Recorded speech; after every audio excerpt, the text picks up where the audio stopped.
তাহলে দেখো এই যে যে এমসিকিউ দেওয়া আছে এখানে 185টা এমসিকিউ দেওয়া আছে, মোটামুটি সবগুলো এমসিকিউ আমরা আলোচনা করছি এবং এটা সুন্দর করে সাজায় দেওয়া আছে। কিন্তু তোমরা যদি মনে করো যে ভাই এই পিডিএফটা আমাদের লাগবে, তাহলে আমার হোয়াটসঅ্যাপ নাম্বারে যোগাযোগ করবা।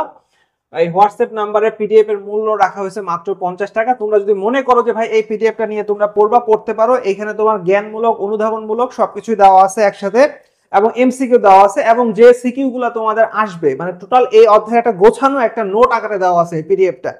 তোমাদের যদি মনে হয় এটা লাগবে তোমরা নিতে পারো, আর নেওয়ার জন্য অবশ্যই এই হোয়াটসঅ্যাপ নাম্বারে যোগাযোগ করতে হবে। আর তাছাড়া যদি মনে করো যে না ভাই আমাদের আগে থেকে এই সোর্সগুলো আছে, দ্যাটস ফাইন, তোমরা সেই সোর্সগুলো অ্যাপ্লাই করে পড়াশোনা করবা। তবে পড়াশোনা করবা, দিন শেষে ভাই পড়াশোনা করতে হবে। তুমি কোথায় থেকে কি নিলা সেটা দেখার বিষয় না, বিষয়টা হচ্ছে তোমাকে পড়তে হবে ভাই। এখানে 185টা এমসিকিউ আছে, আমি বুঝিয়ে দিব। যেগুলো মুখস্থ করা সেগুলো তোমাকে বলবো যে মুখস্থ করে নিবা, আর যেটা বুঝিয়ে দেওয়ার মতো সেটা আমি তোমাকে বুঝিয়ে দিব। প্রথমেই দেখো আমাদের যে এমসিকিউ গুলো আছে, আর এগুলা কিন্তু টাইপ ভিত্তিক ভাগ করে দেওয়া আছে, পরমাণু এবং পরমাণুর কণিকা, মানে প্রত্যেকটা টাইপ থেকে কোন কোন এমসিকিউ গুলো আসবে সেই টাইপ ভিত্তিক এমসিকিউ গুলো ভাগ করে দেওয়া আছে। ইনশাআল্লাহ এই এমসিকিউ গুলো বুঝে বুঝে পড়ো, তোমাকে আর এক্সট্রা এমসিকিউ পড়তে হবে না। তো দেখো পরমাণু ও পরমাণুর কণিকা এই জায়গা থেকে কি কি এমসিকিউ গুলো আসছে, আর এগুলো যেহেতু তোমার বিগত সালে খুব গুরুত্বপূর্ণ এমসিকিউ, এই জন্য বিগত সালে আসছে, আর বিগত সালে আসছে বলেই এগুলো গুরুত্বপূর্ণ, এই জন্য এগুলাকে আমরা এখানে দিয়েছি। প্রথমে দেখো কোন কণিকার স্থায়িত্ব সবচেয়ে কম। আর আমরা জানি যে আমাদের স্থায়ী কণিকা হচ্ছে তিনটা, ইলেকট্রন, প্রোটন এবং নিউট্রন। তাহলে স্থায়িত্ব কম হবে কার? মেসনের। পাশে উত্তর দেওয়া আছে, তোমাকে কষ্ট করে উত্তর খুঁজতে হবে না। আর তুমি যদি প্র্যাকটিস করতে চাও তখন তুমি সুন্দর করে এই সাইডটা উত্তরটা ঢেকে তারপর তুমি তোমার মতন করে প্র্যাকটিস করবা, ঠিক আছে? আর আরেকটা কথা, আমি যখন বুঝিয়ে দিব তোমাকে কোনো এমসিকিউ, যখন আমি এক্সপ্লেন করে দিব সাইডে আমি লিখবো, তো তুমি যে কাজটা করবা যে এই পিডিএফটা সংগ্রহ করে তুমি যখন পড়বা তখন এই ভিডিওটা দেখে ওই এক্সপ্লেনটা তুমি দেখে নিতে পারো ভিডিও থেকে, তাহলে তোমার জন্য আরো সুবিধা হবে। তোমাকে এই ভিডিওটা দেখলে কিন্তু তোমার এমসিকিউ গুলো মুখস্থ হয়ে যাবে, আলাদা করে আর তোমাকে এমসিকিউ এর জন্য পড়ালেখা করতে হবে না। অর্থাৎ তুমি এই শীটটা বের করে রেখে তুমি ভিডিওটা চালু করে রাখবা, তাহলে ওই ভিডিওতে যে এক্সপ্লেন গুলো দেওয়া হয়েছে সেই এক্সপ্লেন গুলো মনোযোগ দিয়ে শুনবা, তাহলে ইনশাআল্লাহ তোমার এই এমসিকিউ গুলা কভার হয়ে যাবে। তো দেখো 2 নম্বরটা হচ্ছে কি, কোনটি কম্পোজিট কণিকা। এখন আমরা জানি যে আমাদের স্থায়ী কণিকা কি, আমাদের মূল কণিকাগুলোকে তিনটা ভাগে ভাগ করা হয়েছে, একটা স্থায়ী মূল কণিকা, অস্থায়ী মূল কণিকা, কম্পোজিট কণিকা। কম্পোজিট কণিকা মাত্র হচ্ছে তোমার দুইটা, কি কি বলতো? আলফা কণা আর একটা হচ্ছে তোমার ডিউটেরন কণা। তো এই জায়গাতে আমরা দেখব কম্পোজিট কণিকা হিসেবে এখানে দেওয়া আছে তোমার আলফা কণা। আচ্ছা, তারপরে 3 নাম্বারটা, ইলেকট্রনের চার্জ কত কুলম্ব। এখন দেখো ইলেকট্রনের চার্জ, প্রোটনের চার্জ, ইলেকট্রনের ভর, প্রোটনের ভর, নিউট্রনের ভর, এগুলা কিন্তু ভাই খুবই গুরুত্বপূর্ণ।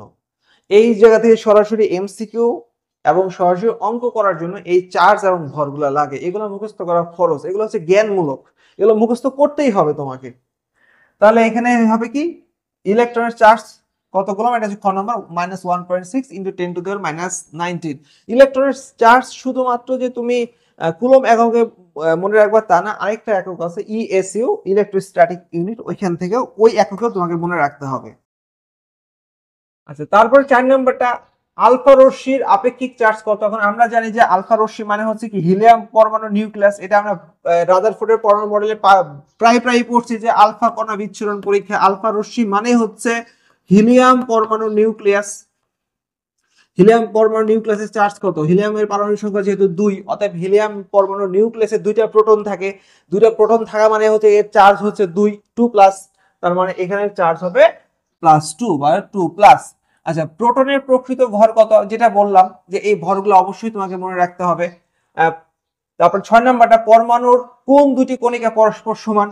আচ্ছা, পরমাণুতে কোন দুটি কণিকা পরস্পর সমান থাকে? একটা পরমাণুতে কারা সবসময় সমান থাকে? সবসময় সমান থাকে হচ্ছে প্রোটন আর ইলেকট্রন। তাহলে এখানে সঠিক উত্তর হবে কি, ইলেকট্রন ও প্রোটন। তারপরে নিচের কোন সেটটি পরস্পরের আইসোটোন। আইসো মানে একই, আর টন মানে হচ্ছে নিউটন থেকে আসছে, আইসোটোন। তার মানে যাদের নিউটন সংখ্যা সমান, নিউটন সংখ্যা আমরা কিভাবে বের করব? এই উপরের ভর সংখ্যা থেকে এই পারমাণবিক সংখ্যা বাদ দিলে আমাদের নিউটন সংখ্যা বের হবে। আমরা দেখো এখানে সঠিক উত্তর দেওয়া আছে ক নাম্বারটা। আমরা আসলে 4টা অপশনে এক্সপ্লেইন করলে অনেক বড়, ভিডিওটা অনেক বড় হয়ে যাবে। আর যেহেতু ভিডিওগুলো তোমরা পরীক্ষার আগে দেখবা, এই জন্য আমি চাই না যে ভিডিওটা এত লং হোক, এই জন্য যেটা সঠিক উত্তর সেটাই শুধু এক্সপ্লেন করব তোমাদের কাছে। সবগুলো 4টা অপশনে এক্সপ্লেন করার জন্য অনেক সময়ের প্রয়োজন। এখন 7 নম্বরে দেখো সঠিক উত্তর দেওয়া আছে ক নাম্বারটা, এটা পরস্পরের আইসোটোন। কেন আইসোটোন হয়েছে?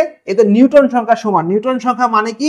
এর ভর সংখ্যা থেকে এর প্রোটন সংখ্যা যদি তুমি বাদ দাও, ভর সংখ্যা হচ্ছে 30, প্রোটন সংখ্যা হচ্ছে কত? 14। 30 থেকে 14 বাদ দিলে থাকে 16। 32 থেকে 16 বাদ দিলে থাকে হচ্ছে তোমার 16। তার মানে দুইটারই নিউটন সংখ্যা হচ্ছে 16 করে। অতএব এই ক নাম্বারটা হচ্ছে সঠিক উত্তর। আচ্ছা, এরপরে আমরা চলে যাই হচ্ছে 8 নাম্বারটা। ওটা বলছে যে এরা পরস্পরের কি হবে। এখানে সঠিক উত্তর দেওয়া আছে ক। তার মানে এদের পরস্পরের আইসোটোন। কেন আইসোটোন? ভর সংখ্যা থেকে তুমি প্রোটন সংখ্যা বাদ দাও, তাহলে তুমি কি পাবা? এখান থেকে তুমি যদি ভর সংখ্যা থেকে যদি প্রোটন সংখ্যা বাদ দাও, তাহলে কি পাচ্ছ? এই 30 থেকে 14 বাদ দিলে পাচ্ছ 16। 31 থেকে 15 বাদ দিলে পাচ্ছ 16। তো 32 থেকে 16 বাদ দিলে পাচ্ছ 16। তার মানে এদের প্রত্যেকেরই হচ্ছে নিউটন সংখ্যা সমান। অতএব এরা হচ্ছে পরস্পরের আইসোটোন। আচ্ছা, আইসোটোনের আরো কিছু উদাহরণ দেওয়া আছে, একই রকমই ব্যাখ্যা হবে। আচ্ছা, এরপরে দেখো যে সকল পরমাণুর ভর সংখ্যা একই কিন্তু পারমাণবিক সংখ্যা ভিন্ন, এদেরকে কি বলা হয়? ভর সংখ্যা যদি এক হয় তার মানে আইসোবার বলা হবে। নিউটন সংখ্যা এক হলে আইসোটোন বলা হয়। প্রোটন সংখ্যা এক হলে আইসোটোপ বলা হয়। এই কনসেপ্টগুলো কিন্তু তোমাদের অনেক পুরাতন কনসেপ্ট। আচ্ছা, কোন সেটটির ইলেকট্রন সংখ্যা সমান? 11 নাম্বারটা। 11 নাম্বারটা কি বলছে? যে কোন সেটের ইলেকট্রন সংখ্যা সমান? সঠিক উত্তর দেওয়া আছে হচ্ছে ঘ নাম্বারটা। কেন ঘ নাম্বারটা দেওয়া আছে সেটা এক্সপ্লেন করছি। বলছি যে সবসময় সঠিক উত্তরটা এক্সপ্লেন করব, কারণ তিনটা সবগুলো এক্সপ্লেন করতে গেলে অনেক সময় লাগবে। এত সময় পরীক্ষার আগে আমাদের হাতে নাই। তো পটাশিয়াম প্লাস এখানে। আচ্ছা, তার আগে বলি কোন সেটের ইলেকট্রন সংখ্যা সমান। তাহলে ইলেকট্রন সংখ্যা বলতে কি বোঝাচ্ছি?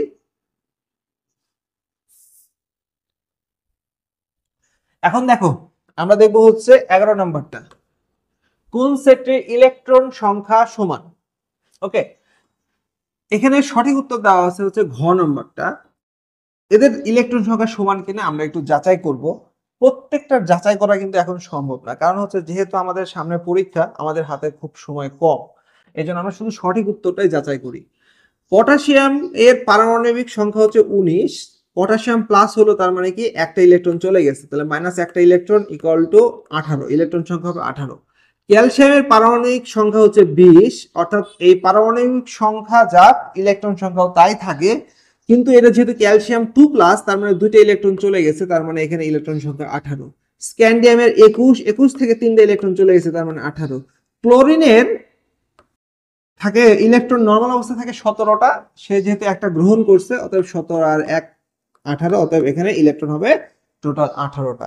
তার মানে এদের সবারই কিন্তু ইলেকট্রন সংখ্যা সমান।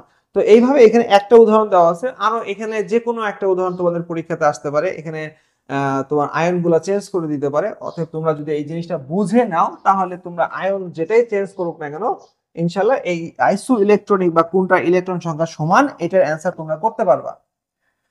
এখন আমরা আসবো হচ্ছে রাদারফোর্ড ও পরমাণু মডেল। পরমাণু মডেল থেকে কোন ধরনের এমসিকিউ গুলো আসে আমরা একটু দেখার চেষ্টা করি। 12 নাম্বারটা, কোন পরমাণু মডেল কক্ষপথ সম্পর্কে ধারণা দেয়? কক্ষপথ সম্পর্কে ধারণা দেন বিজ্ঞানী রাদারফোর্ড, কিন্তু কক্ষপথের আকার আকৃতি সম্বন্ধে উনি ধারণা দেন নাই, উনি শুধু কক্ষপথ সম্বন্ধেই বলেছিলেন। তাহলে সঠিক উত্তর হবে ক। আলফা কণার বৈশিষ্ট্য কি? এটা আলফা কণার বৈশিষ্ট্য। সঠিক উত্তর দেওয়া আছে ঘ, ইহা ধনাত্মক চার্জিত কণা। হ্যাঁ, অবশ্যই আলফা কণা ধনাত্মক চার্জিত কণা। মানে বাদ বাকি অপশনগুলো আর আমরা বলছি না, তোমরা যেহেতু আমাদের হাতে সময় কম। কোনটি আলফা কণা? অপশন দেওয়া আছে হচ্ছে খ নাম্বার, 2টি নিউট্রন ও 2টি প্রোটন আছে। এখন দেখো যে কোনটি আলফা কণা। আলফা কণাতে কি 2টা নিউট্রন আর 2টা প্রোটন থাকে? হ্যাঁ। এখন আলফা কণা হচ্ছে হিলিয়াম পরমাণুর নিউক্লিয়াস, আর হিলিয়াম পরমাণুতে পারমাণবিক সংখ্যা হচ্ছে 2 আর ভর সংখ্যা হচ্ছে 4। তাহলে একটা হিলিয়াম পরমাণুর নিউক্লিয়াসের পারমাণবিক সংখ্যা যদি 2 হয় আর ভর সংখ্যা যদি 4 হয়, তাহলে কেন ভর সংখ্যা 4 হচ্ছে? কারণ ওই হিলিয়াম পরমাণুতে 2টা নিউট্রন আছে প্লাস 2টা প্রোটন আছে। 2টা নিউট্রন আর 2টা প্রোটনের যোগ করলে 4 হয়। তার মানে এই কথাটা সঠিক যে 2টি নিউট্রন ও 2টি প্রোটন আলফা কণাতে আছে। 15 নাম্বারটা এরপর আমরা দেখব, যে আলফা কণা বিকিরণ পরীক্ষায় রাদারফোর্ড নিম্নের কোনটি ব্যবহার করেননি? যে রাদারফোর্ডের যে পরমাণু মডেলটা ছিল সেই পরমাণু মডেল রাদারফোর্ড কোন উপাদানটা ব্যবহার করেন নাই? আচ্ছা, এখানে আলফা কণা ব্যবহার করছে, স্বর্ণপাত ব্যবহার করছে, জিঙ্ক সালফাইডের আবরণযুক্ত পর্দা ব্যবহার করছে, এখানে তোমার নিউট্রন ব্যবহার করেন নাই। 16 নাম্বারটা, রাদারফোর্ড তার পরীক্ষায় কোন পদার্থের প্রলেপযুক্ত পদার্থ ব্যবহার করেন? তার পরীক্ষায় কোন পদার্থের প্রলেপযুক্ত পদার্থ ব্যবহার করেন? আমরা জানি যে জিঙ্ক সালফাইড। দেখো এখানে কিন্তু মনে রাখতে হবে zinc sulphide, sulphate, zinc phosphate, বিভিন্ন ধরনের প্রশ্ন আছে। তো জিঙ্ক সালফাইড, ইট না ড হবে, জিঙ্ক সালফাইড ব্যবহার করেছেন এখানে। 17 নম্বরটা, রাদারফোর্ডের আলফা কণা বিচ্ছুরণ পরীক্ষায় স্বর্ণপাতের পুরুত্ব কত ছিল? এটা হচ্ছে তোমার খ নম্বর। এটা অনেকে কিন্তু কনফিউশনে পড়ে যায় যে এটা আমি মনে রাখি পার্সোনালি কিভাবে। দেখো এখানে 4 আছে না, 4 সেন্টিমিটার, 4 যেহেতু আছে অতএব এখানে শূন্য হবে 4টা, 1টা 2টা 3টা 4টা, এই 4টা শূন্যর পরে 4 বসবে। আর যেহেতু 4 সংখ্যাটা আছে মানে তোমাকে কিন্তু এই 4ই বলে দিছে, এই যে এখানে শূন্য কয়টা হবে, দশমিকের পরে শূন্য কয়টা হবে, দশমিকের পরে শূন্য হবে 4টা। এইভাবে তুমি মনে রাখবা যে যেহেতু 4 আছে তার মানে দশমিকের পরে শূন্য হবে 4টা, 4 সেন্টিমিটার। এটা কিন্তু মানে একটা মানে বিভিন্ন অ্যাডমিশনের সময় আসছে আর কি, অ্যাডমিশনের প্রশ্ন এখানে আসছে এই প্রশ্নটা। 18 নম্বর প্রশ্ন, রাদারফোর্ডের আলফা কণা বিচ্ছুরণ পরীক্ষায় কোন পদার্থের প্রলেপযুক্ত পর্দা হিসেবে ব্যবহার করা হয়েছে? এটা জিঙ্ক সালফাইড, এটা আগে পড়ছে। 19 নম্বরটা, রাদারফোর্ডের নিউক্লিয়াস আবিষ্কারকের পরীক্ষায় 90% আলফা কণা স্বর্ণপাত ভেদ করে সোজা চলে যায় কেন? কারণ অধিকাংশ স্থানই হচ্ছে ফাঁকা, এই কারণে। 20 নম্বর হচ্ছে, রাদারফোর্ডের নিউক্লিয়াস ধনাত্মক আধানযুক্ত কোন বিজ্ঞানী প্রমাণ করেন? দেখো 20 নাম্বারটা হচ্ছে কি, পরমাণু নিউক্লিয়াস ধনাত্মক আধানযুক্ত কোন বিজ্ঞানী প্রমাণ করেন? বিজ্ঞানী রাদারফোর্ড এটা প্রমাণ করেন। সৌর মডেল কোনটি? সৌর মডেলটা হচ্ছে তোমার রাদারফোর্ডের পরমাণু মডেল, এটা তুমি ছোটবেলা থেকে পড়ছো। সৌর মডেল 21 নাম্বারটা। 22 নাম্বার, তারপর কোন বিজ্ঞানীর মতে আবর্তনশীল ইলেকট্রন ক্রমাগত শক্তি বিকিরণ করে? 23 নাম্বারটা কি বলছে? কোন বিজ্ঞানীর মতে আবর্তনশীল ইলেকট্রন ক্রমাগত শক্তি বিকিরণ করে? ক্রমাগত শক্তি বিকিরণ করে হচ্ছে কোনটা?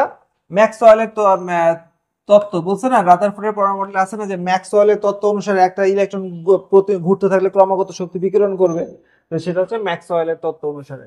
তারপরে 24 নাম্বারটা, বোর মডেল নিচের কোন মৌল বা আয়নের বর্ণালী ব্যাখ্যা করতে পারে? আচ্ছা, বোর মডেল কোন আয়নের বর্ণালী ব্যাখ্যা করতে পারে? যাদের একটা মাত্র ইলেকট্রন আছে। এখন একটা মাত্র ইলেকট্রন কার আছে এই জায়গায়? দেখো এখানে যে অপশনটা দেওয়া আছে সঠিক উত্তর সেটা হচ্ছে ঘ নাম্বারটা, বেরিলিয়াম 3+ এর। আচ্ছা, হিলিয়ামের ইলেকট্রন সংখ্যা কয়টা? হিলিয়ামের ইলেকট্রন সংখ্যা হচ্ছে 2টা। হাইড্রোজেন মাইনাস ইলেকট্রন হচ্ছে তোমার 2টা, কারণ হাইড্রোজেনের তো আগে একটা ইলেকট্রন ছিল আর একটা ইলেকট্রন গ্রহণ করছে, এই জন্য ইলেকট্রন সংখ্যা হচ্ছে 2টা। হাইড্রোজেন প্লাস কোনো ইলেকট্রনই নাই, আর বেরিলিয়াম এর ইলেকট্রন হচ্ছে একটা। তার মানে এখানে সঠিক উত্তর হচ্ছে তোমার বেরিলিয়াম 3+। 25 নম্বরটা কি বলছে? কোনটির ক্ষেত্রে বোরের তত্ত্ব প্রযোজ্য নয়? একই টাইপের উত্তর এখানে দেওয়া আছে খ নাম্বার, কারণ এর কোনো ইলেকট্রনই নাই, এর ইলেকট্রন শূন্য। প্লাঙ্ক ধ্রুবকের মান, এটা হচ্ছে তোমার মুখস্থ, এগুলো আমাদের মুখস্থ করে নিতে হবে, এটা খুবই গুরুত্বপূর্ণ একটা প্লাঙ্ক ধ্রুবকের মান, এটা অঙ্কের সময়ও লাগে আমাদের। আচ্ছা, তারপর পরমাণুর তৃতীয় কক্ষপথের একটি ইলেকট্রনের জন্য কৌণিক ভরবেগের মান নির্ণয়ের সমীকরণ কোনটি? 27 নম্বর প্রশ্ন। পরমাণুর তৃতীয় কক্ষপথের একটি ইলেকট্রনের জন্য কৌণিক ভরবেগের মান নির্ণয়ের সমীকরণ কোনটি? কৌণিক ভরবেগের যে মান নির্ণয়ের যে কমন সমীকরণটা সেটা কি? M V R equal to N H by 2 pi. আচ্ছা, এইখানে বলছে যেহেতু তৃতীয় কক্ষপথ, তাহলে তৃতীয় কক্ষপথ হলে আমরা যদি জানি তাহলে এন এর মান কত হবে? তৃতীয় কক্ষপথের জন্য এন এর মান হবে 3, তাহলে এখানে হবে 3h/2 পাই কৌণিক ভরবেগ। সঠিক উত্তর হচ্ছে এইটা। এখন 28 নাম্বারটা, বোরনের শেষ ইলেকট্রনের কৌণিক ভরবেগ কত? এখন বোরনের শেষ ইলেকট্রন, বোরনের পারমাণবিক সংখ্যা কত? 5, 1s2 2s2 2p1। তার মানে এই শেষ ইলেকট্রনটা কত নম্বর শক্তি স্তরে আছে? 2 নম্বর শক্তি স্তরে আছে। তাহলে 2 নম্বর শক্তি স্তরে থাকা মানে হচ্ছে n এর মান হচ্ছে 2। তো n এর মান যদি 2 হয় তাহলে m v r equal to হবে 2h/2 পাই। এই 2 2 কাটা, h/পাই হবে, h/পাই হবে। তাহলে আমরা সহজ দেখি এই যে ঘ নাম্বারটা h/পাই। তো এই টাইপের আসতে পারে, বোরনের বদলে তোমার সোডিয়ামের কথা বলতে পারে, তোমার পটাশিয়ামের কথা বলতে পারে, যে কোনোটা বলতে পারে। তখন তোমাকে বুঝতে হবে যে ওই ইলেকট্রনটা অ্যাকচুয়ালি কত নাম্বার কক্ষপথে আছে। তো সেখানে ওই এন এর মানটা বসাই দিলেই উত্তর চলে আসবে। 29 নাম্বারটা, স্বাভাবিক অবস্থায় হাইড্রোজেন পরমাণুর আবর্তনশীল ইলেকট্রনের কৌণিক ভরবেগ কত? স্বাভাবিক অবস্থায় যেহেতু বলছে, অতএব এখানে n এর মানটা হবে 1, কারণ হাইড্রোজেন পরমাণুর ক্ষেত্রে n এর মান হচ্ছে 1।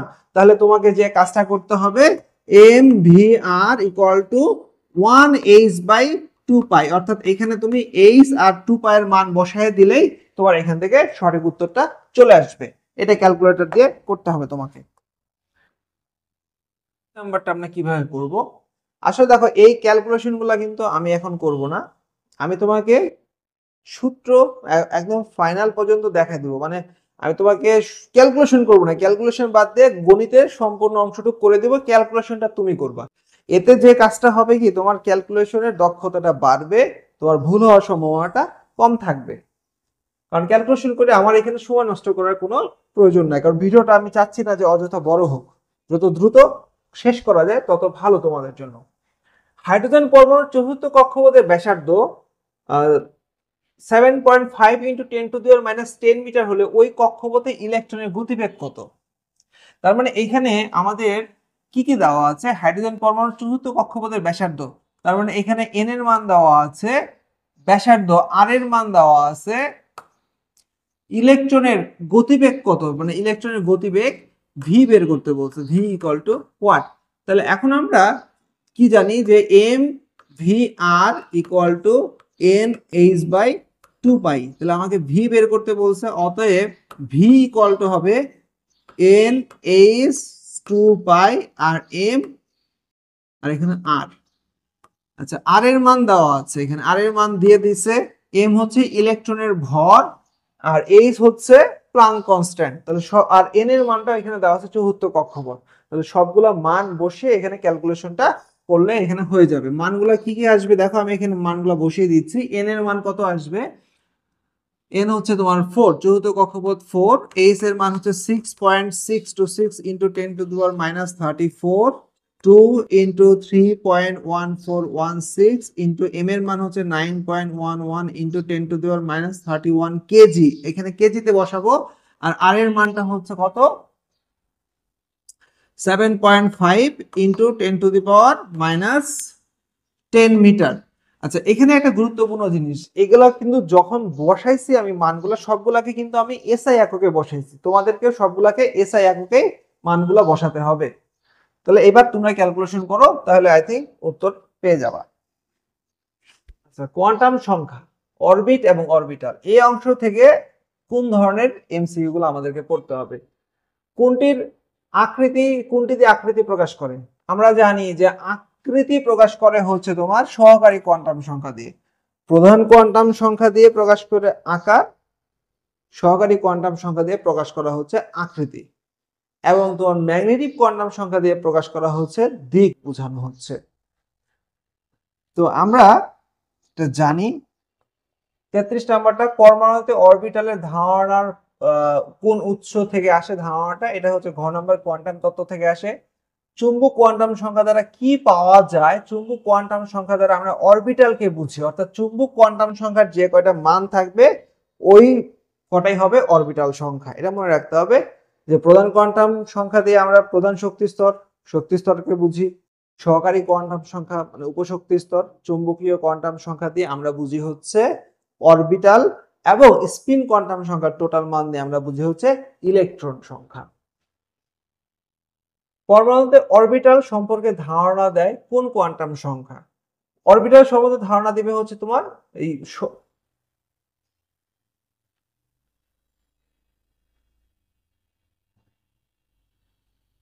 আচ্ছা, এটা একটু কারেকশন করে নাও, এটা হচ্ছে তোমার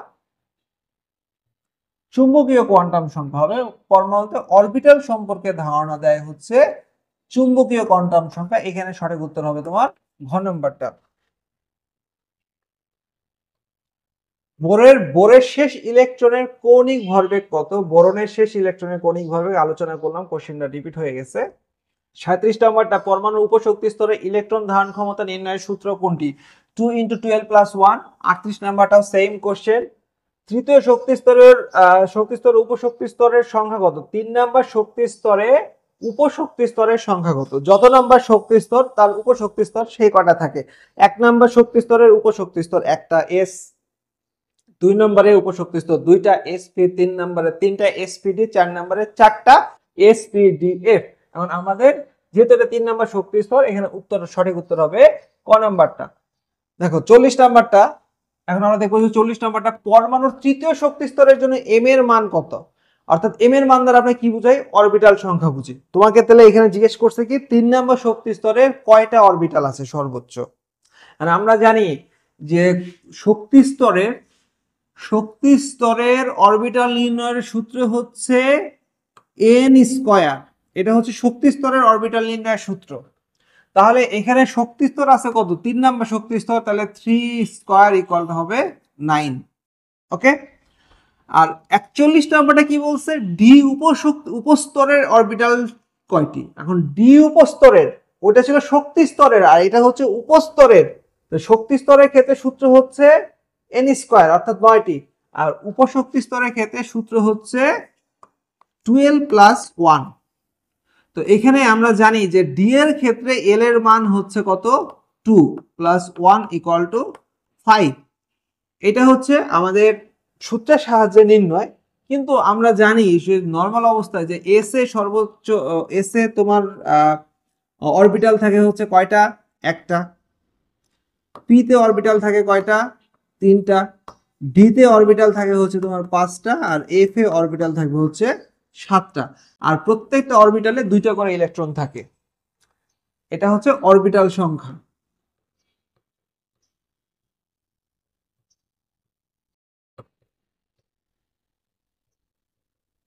অরবিটাল, আর প্রতিটা অরবিটালে ইলেকট্রন থাকে হচ্ছে 2টা করে। এতে এখানে থাকবে 6টা ইলেকট্রন, এখানে থাকবে সর্বোচ্চ 10টা, এখানে থাকবে সর্বোচ্চ হচ্ছে 14টা ইলেকট্রন। এটা হচ্ছে অরবিটাল আর ইলেকট্রনের সংখ্যা। আর এই যে এগুলো হচ্ছে ইলেকট্রন সংখ্যা, ইলেকট্রন সংখ্যা হচ্ছে অরবিটাল সংখ্যা, এটা হচ্ছে তোমার ইলেকট্রন সংখ্যা। ওকে। আচ্ছা, তারপরে দেখো 42 নাম্বারটা, কোন শক্তি স্তরের অরবিটাল সংখ্যা নির্ণয়ের সূত্র। কোন শক্তি স্তরের অরবিটাল নির্ণয়ের সূত্র, কোন শক্তি স্তরের অরবিটাল নির্ণয়ের সূত্র হচ্ছে n স্কয়ার। চতুর্থ শক্তি স্তরের মোট অরবিটাল সংখ্যা কয়টা, 34 নাম্বারটা আমরা দেখি, সরি আমরা 43 নাম্বারটা আমরা দেখি। চতুর্থ শক্তি স্তরের মোট অরবিটাল সংখ্যা কয়টি। 4 নম্বর শক্তি স্তরের মোট অরবিটাল চাইছে, তাহলে এখানে কত হবে, 16টি, n স্কয়ার সূত্র। তো এখানে দেখো ষষ্ঠ প্রধান শক্তি স্তরে সর্বোচ্চ কয়টা ইলেকট্রন থাকতে পারে। ষষ্ঠ প্রধান শক্তি স্তরে আমাদের সর্বোচ্চ ইলেকট্রন নির্ণয় সূত্র হচ্ছে কি 2n স্কয়ার। তার মানে এখানে আমরা যদি 2n এর মান যদি 6 বসায় দেই, তাহলে 6 6 36, 36 মানে 72। অর্থাৎ আমাদের এই সূত্র মতে ইলেকট্রন থাকতে পারে হচ্ছে 72টি থাকতে পারে, যদিও কোনো পরমাণুতে এই 72টি ইলেকট্রন নাই কোন শক্তি স্তরে। 45 নাম্বারটা, একটি অরবিটালে সর্বোচ্চ কয়টা ইলেকট্রন থাকতে পারে, আমরা জানি 2টি। আচ্ছা, এখন দেখো 46 নাম্বারটা, সহকারী কোয়ান্টাম সংখ্যা এল এর মান 2 হলে সর্বোচ্চ ইলেকট্রন ধারণ ক্ষমতা কত। এখন দেখো তো, এল এর মান যদি 0 হয় তখন সেটাকে আমরা কি বলি, এস উপশক্তি স্তর। পি 1 হলে সেটাকে আমরা বলি হচ্ছে পি উপশক্তি স্তর। যদি 2 হয় সেটাকে আমরা বলি ডি, আর 3 হলে সেটাকে বলি আমরা এফ উপশক্তি স্তর। তাহলে এখন এস এ সর্বোচ্চ ইলেকট্রন থাকতে পারে 2টা, পি তে থাকতে পারে হচ্ছে তোমার 6টা, ডি তে থাকতে পারে হচ্ছে 10টা।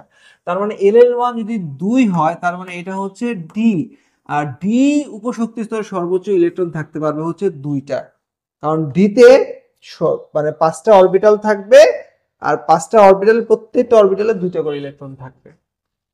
47 নাম্বারটা, সহকারী কোয়ান্টাম সংখ্যার মান যখন 2 তখন এম এর মান কতটি। অর্থাৎ যখন 2 থাকে, 2 বলতে আমরা কি ডি বুঝাচ্ছি, ডি উপশক্তি স্তর বুঝাচ্ছি, তখন এম এর মান বলতে আমরা কি বুঝতেছি, এম এর মান বলতে আমরা বুঝি হচ্ছে তোমার অরবিটাল। তার মানে আমরা জানি যে ডি তে অরবিটাল থাকে কয়টা, 5টি অরবিটাল থাকে ডি তে, আর প্রত্যেকটা অরবিটালে 2টা করে ইলেকট্রন থাকে, তাহলে ইলেকট্রন থাকবে ডি তে টোটাল 10টা। তাহলে সঠিক উত্তর হবে 5।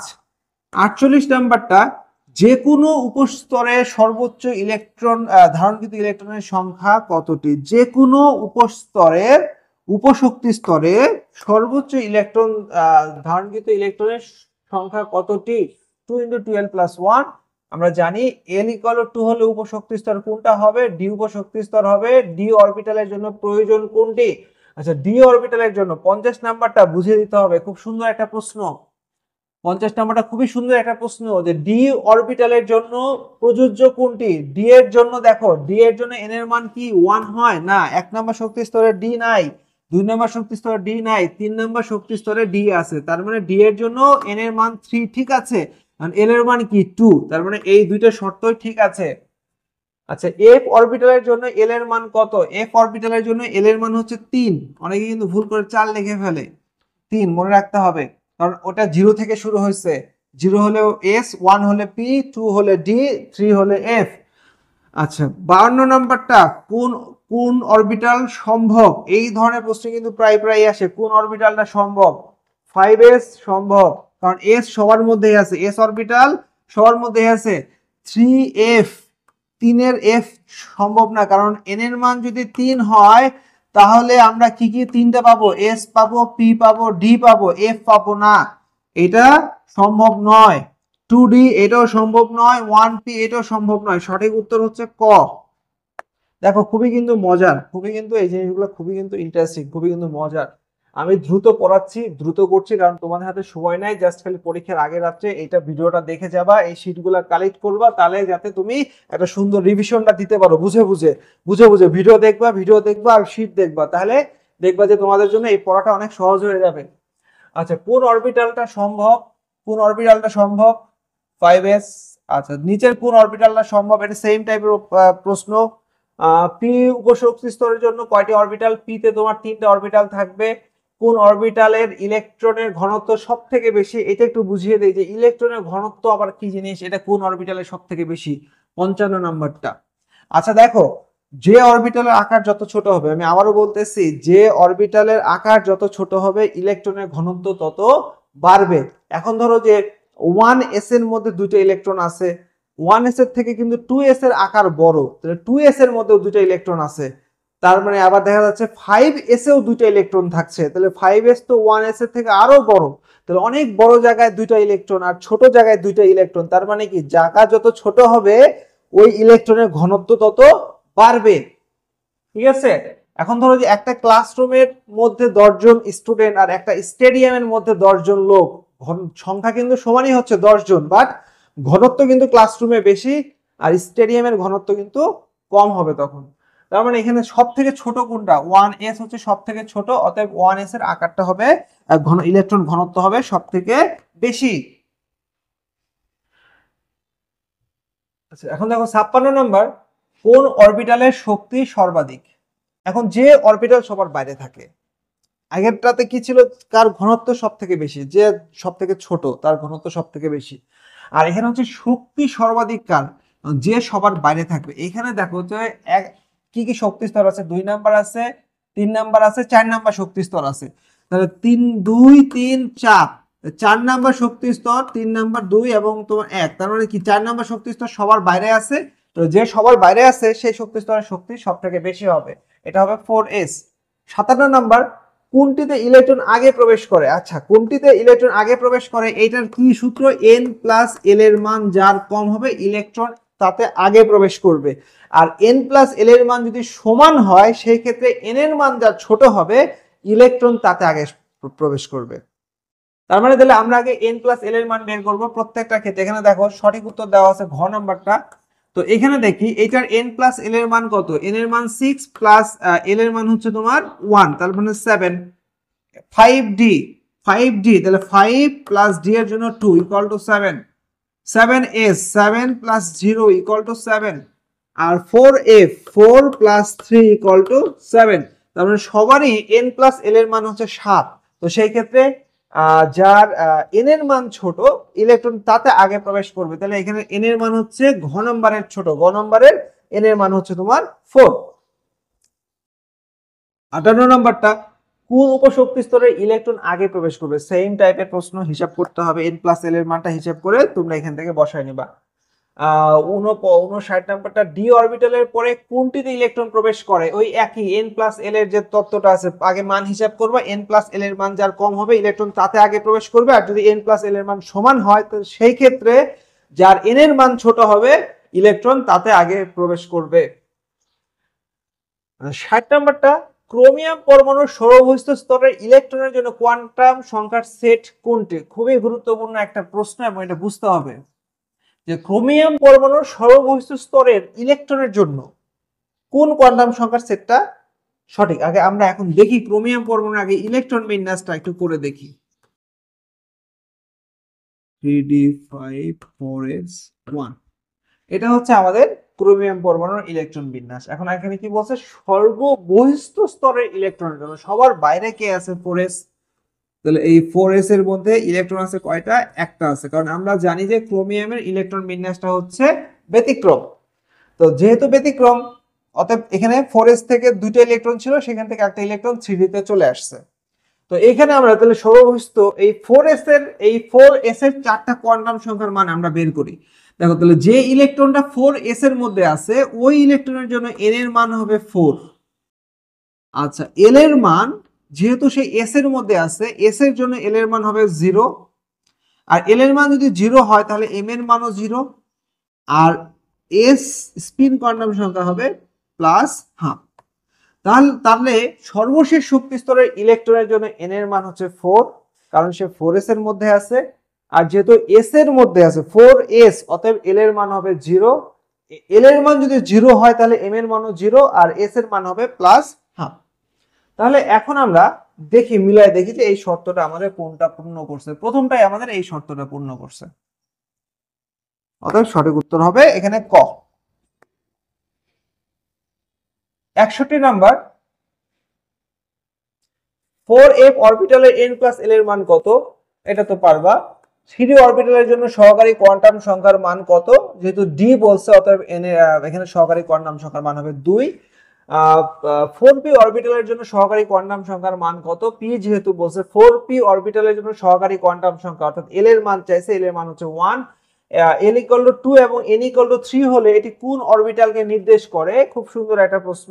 64 নাম্বারটা, যে l = 2 এবং n = 3 হলে, তার মানে n এর মান হচ্ছে 3 আর l = 2 মানে হচ্ছে কি d, তার মানে এটা 3d কে নির্দেশ করছে। এগুলো সব বুঝে বুঝে পড়বা, ইনশাআল্লাহ এর বাইরে থেকে দিবে না, এইগুলাই দিবে ঘুরে ফিরে। 65 নাম্বার, নিম্নের কোন কোয়ান্টাম সেটটি পরমাণুর একটি ইলেকট্রনের জন্য সম্ভব নয়? এটা একটা গুরুত্বপূর্ণ, এটা কিন্তু একাডেমিকে আসে প্লাস অ্যাডমিশনেও আসে। তো এই জিনিসগুলো বুঝে বুঝে পড়তে হবে। তো কোন সেটটা সম্ভব না? এখানে কিন্তু চারটা মান দেওয়া আছে, s n এর মান দেওয়া আছে, l এর মান, m এর মান এবং তোমার s এর মান। এই চারটা মানের মধ্যে প্রথমটা থেকে আমরা অ্যানালাইসিস করি কোনটি সম্ভব নয়। উত্তর দেওয়া আছে ক নাম্বারটা। কেন সম্ভব নয় ক নাম্বারটা? n এর মান 2, l এর মানও 2, m এর মান 0, s এর মান হচ্ছে তোমার +½ এখানে সমস্যাটা কোথায়? সমস্যাটা হচ্ছে n এবং l এর মধ্যে সমস্যা। কারণ আমরা জানি যে l = 0 থেকে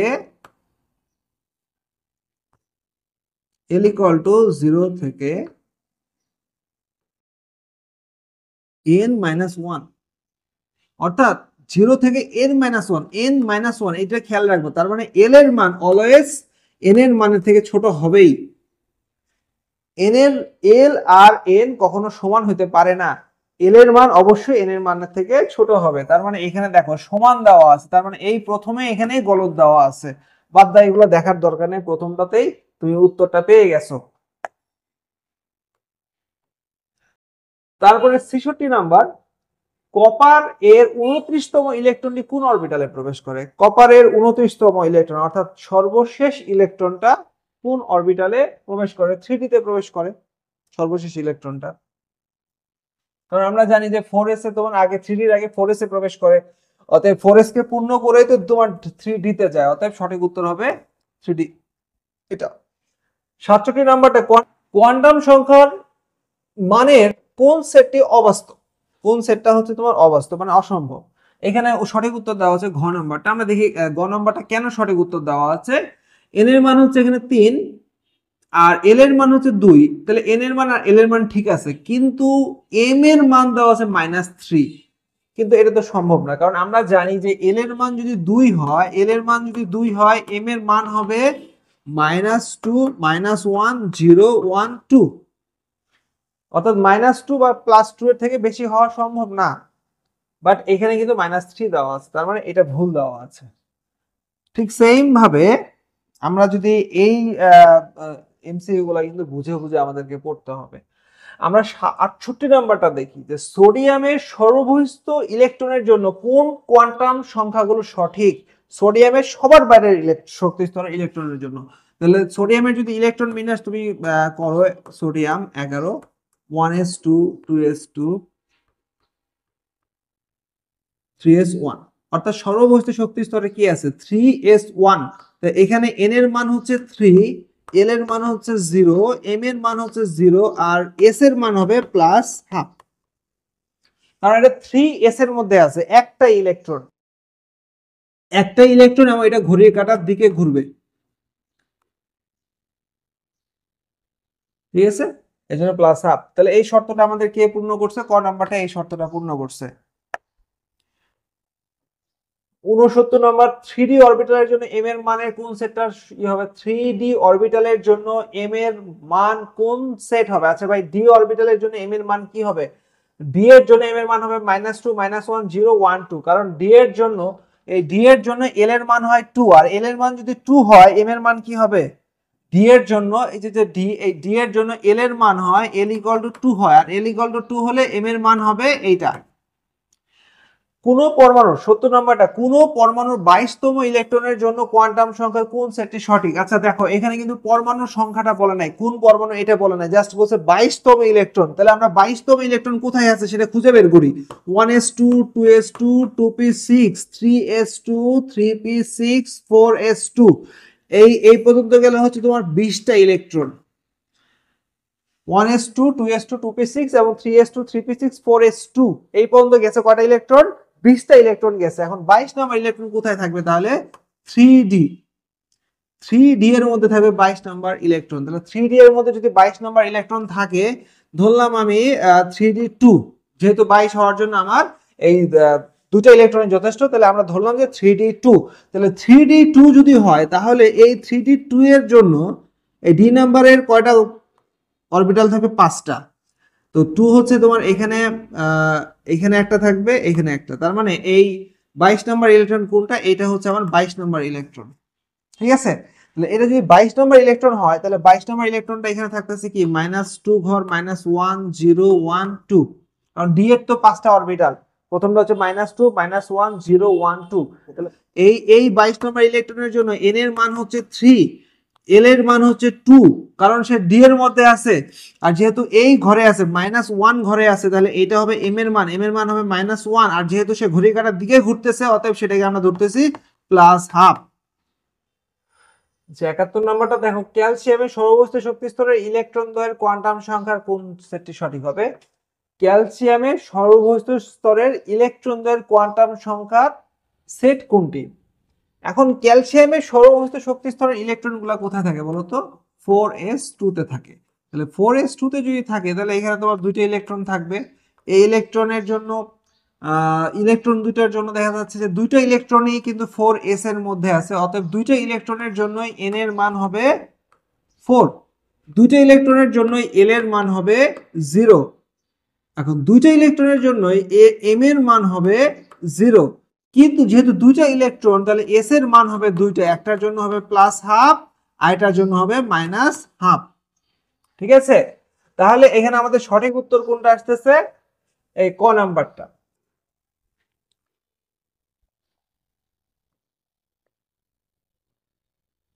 নিচের কোন কোয়ান্টাম সংখ্যার সেটটি গ্রহণযোগ্য। ঠিক সেম ভাবে তোমরা নির্ণয় করবা। 73 নম্বরটাও সেম। 74 নম্বরটা দেখো, আয়রনের ইলেকট্রন বিন্যাস n = 3 l = 2 এর জন্য কয়টি অরবিটাল সম্ভব।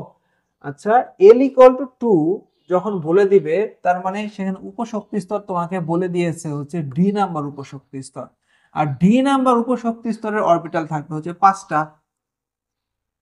75 নাম্বারটা দেখো, পি অরবিটালের আকৃতি কেমন, এটা মুখস্থ, ডাম্বেল আকৃতি, পি অরবিটালের আকৃতি ডাম্বেল আকৃতি। নিচের কোনটি আব্বাও নীতি অনুসরণ করে? n প্লাস l এর মান হিসাব করবা, n প্লাস l এর মান হিসাব করে এই সিরিয়াল অনুযায়ী লিখবা n প্লাস l।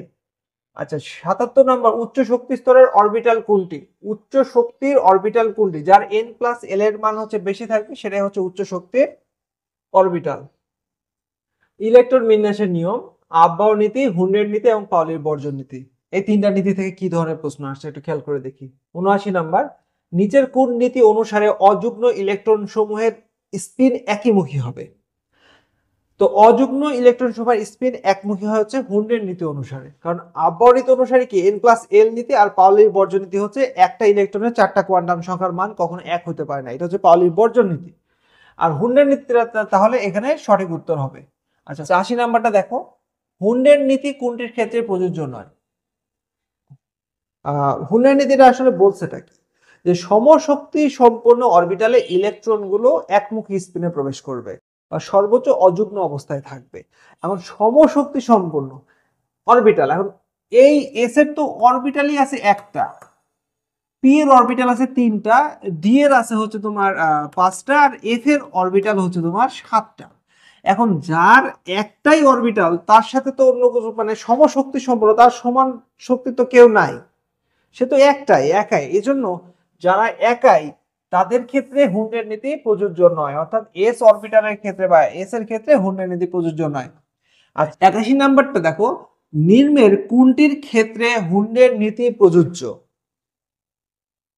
হুন্ডের নীতি কোনটার ক্ষেত্রে প্রযোজ্য? এখানে অপশন দেওয়া আছে সোডিয়াম, অপশন দেওয়া আছে হিলিয়াম, অপশন দেওয়া আছে অক্সিজেন এবং বেরিলিয়াম। এখন উত্তর দেওয়া হচ্ছে তোমার অক্সিজেন। অক্সিজেনের ক্ষেত্রে হুন্ডের নীতি প্রযোজ্য, কিন্তু সোডিয়ামের ক্ষেত্রে হুন্ডের নীতি প্রযোজ্য নয়। কেন? কারণ সোডিয়ামের লাস্ট ইলেকট্রনটার ক্ষেত্রে কি হবে 3s1, সর্বশেষ ইলেকট্রনটা এসে গেছে, আর আমরা জানি যে এস এর জন্য হুন্ডের নীতি প্রযোজ্য না। হিলিয়ামের সর্বশেষ ইলেকট্রনটা কোথায় গেছে? 1s2, এটার ক্ষেত্রে প্রযোজ্য না। বেরিলিয়ামের ক্ষেত্রে 2s2, লাস্ট ইলেকট্রনটা কোথায় গেছে? এসে গেছে। তার মানে এস যেহেতু যায় শেষ হয়েছে, তবে এস এর জন্য হুন্ডের নীতি প্রযোজ্য না। আর অক্সিজেনের লাস্ট ইলেকট্রনটা কি আছে? 2p4, পিতে আছে, অক্সিজেনের জন্য হুন্ডের নীতি প্রযোজ্য। তার মানে যাদের লাস্ট ইলেকট্রন গুলা এসে চলে গেছে তাদের জন্য হুন্ডের নীতি প্রযোজ্য নয়, এটা মনে রাখতে হবে। এখন দেখো 82 নাম্বারটা, নিম্নের কোন মৌলের ইলেকট্রন বিন্যাসে হুন্ডের নীতি প্রযোজ্য নয়? এইখানে তিনটা মৌল দেওয়া আছে, বলছে যে এটার মধ্যে কোনটার ক্ষেত্রে হুন্ডের নীতি প্রযোজ্য নয়। আমরা একটু বোঝার চেষ্টা করি যে এখানে যে নাইট্রোজেন দেওয়া আছে, নাইট্রোজেনের ক্ষেত্রে ইলেকট্রন বিন্যাস যদি করি 1s2 2s2 2p3, এখন তুমি চিন্তা করো তো এই যে 2p3, এখানে যে তোমার হুন্ডের নীতি মানে এটার ক্ষেত্রে হুন্ডের নীতি প্রযোজ্য নয়, এটার ক্ষেত্রে হুন্ডের নীতি প্রযোজ্য। কারণ হুন্ডের নীতি যদি না থাকতো তাহলে ইলেকট্রনগুলো কিভাবে প্রবেশ করতো? ইলেকট্রনগুলো তো এখানে একমুখী স্পিনে প্রবেশ করে, এটা তো হুন্ডের নীতির কারণেই করে। তার মানে এটার ক্ষেত্রে হুন্ডের নীতি প্রযোজ্য। তো নাইট্রোজেনের ক্ষেত্রে প্রযোজ্য হলে ফসফরাসের ক্ষেত্রেও ঠিক সেম জিনিস, কারণ ফসফরাসের লাস্টে কি থাকে? 3p3, তার মানে এটার ক্ষেত্রে হুন্ডের নীতি প্রযোজ্য। সালফারের ক্ষেত্রে লাস্টে কি থাকে? 3p4, তার মানে হুন্ডের নীতি প্রযোজ্য, এখানে যেহেতু পিতে গেছে হুন্ডের নীতি প্রযোজ্য। ক্লোরিনের ক্ষেত্রে কি হয়েছে? ক্লোরিনের লাস্টে থাকে হচ্ছে তোমার 3p5, তো এখানে তো কোনো এস অরবিটাল নাই, তাহলে এখানে কেন হুন্ডের নীতি প্রযোজ্য নয়? কারণ আমরা তো পড়ছি যে এস এ হুন্ডের নীতি প্রযোজ্য না, তো এখানে তো পিতে যে ইলেকট্রন শেষ হয়েছে, তাহলে এখানে হুন্ডের নীতি প্রযোজ্য নয় কেন? কারণ দেখো এখানে পিতে ইলেকট্রন আছে হচ্ছে 5টা, আর পি এর টোটাল অরবিটাল হচ্ছে 3টা। এখন 3টা অরবিটালের মধ্যে তোমাকে 5টা ইলেকট্রন রাখতে হবে, এবং প্রত্যেকটা অরবিটালে সর্বোচ্চ 2টা করে ইলেকট্রন রাখতে হবে। তাহলে তুমি সর্বোচ্চ 2টা করে ইলেকট্রন রেখে তুমি হুন্ডের নীতি ব্যবহার করো বা না করো, তোমার কিন্তু এই ফরম্যাটের থেকে অন্য কোনো ফরম্যাট হওয়া সম্ভব না। অর্থাৎ যখন তোমার পিতে 5টা ইলেকট্রন থাকতেছে, তখন ওই ধরনের মৌলের ক্ষেত্রে হুন্ডের নীতি প্রযোজ্য নয়। কারণ তুমি 5টার ক্ষেত্রে তুমি যেভাবেই যে নীতি অবলম্বন করো না কেন, তোমাকে ইলেকট্রনকে এইভাবেই রাখতে হবে।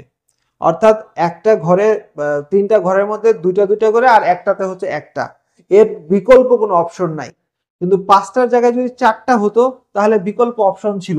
ধরো যে কারো উপরে পি এর উপরে 4টা ইলেকট্রন আছে p4, তাহলে তুমি ইচ্ছা করলে তুমি এইভাবে রাখতে পারো।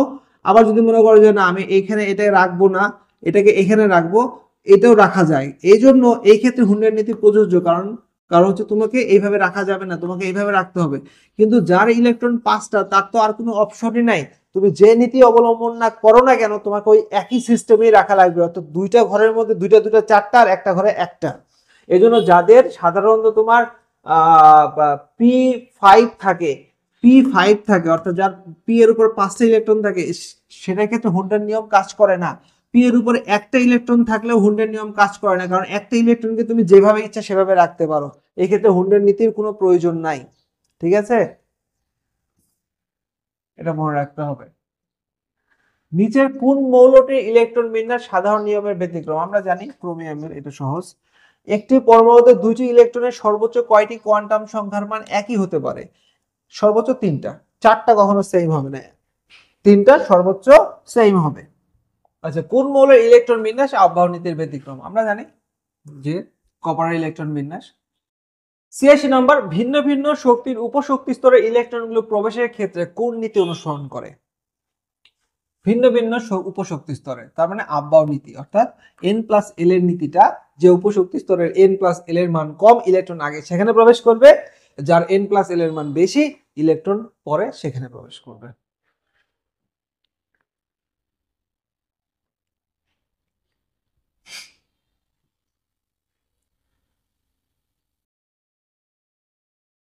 সাতাশি নাম্বারটা দেখ, নিচের কোনটি আববাও নীতির বিকল্প রূপ? আববাও নীতির বদলে আমরা কি বলি? আববাও নীতির আরেকটা নাম কি? n+l নীতি। তার মানে এটা হচ্ছে n+l নীতিকে আমরা আববাও নীতির বিকল্প রূপ বলি, যেটাকে একই। এখন দেখো তড়িৎ চৌম্বকীয় বর্ণালী।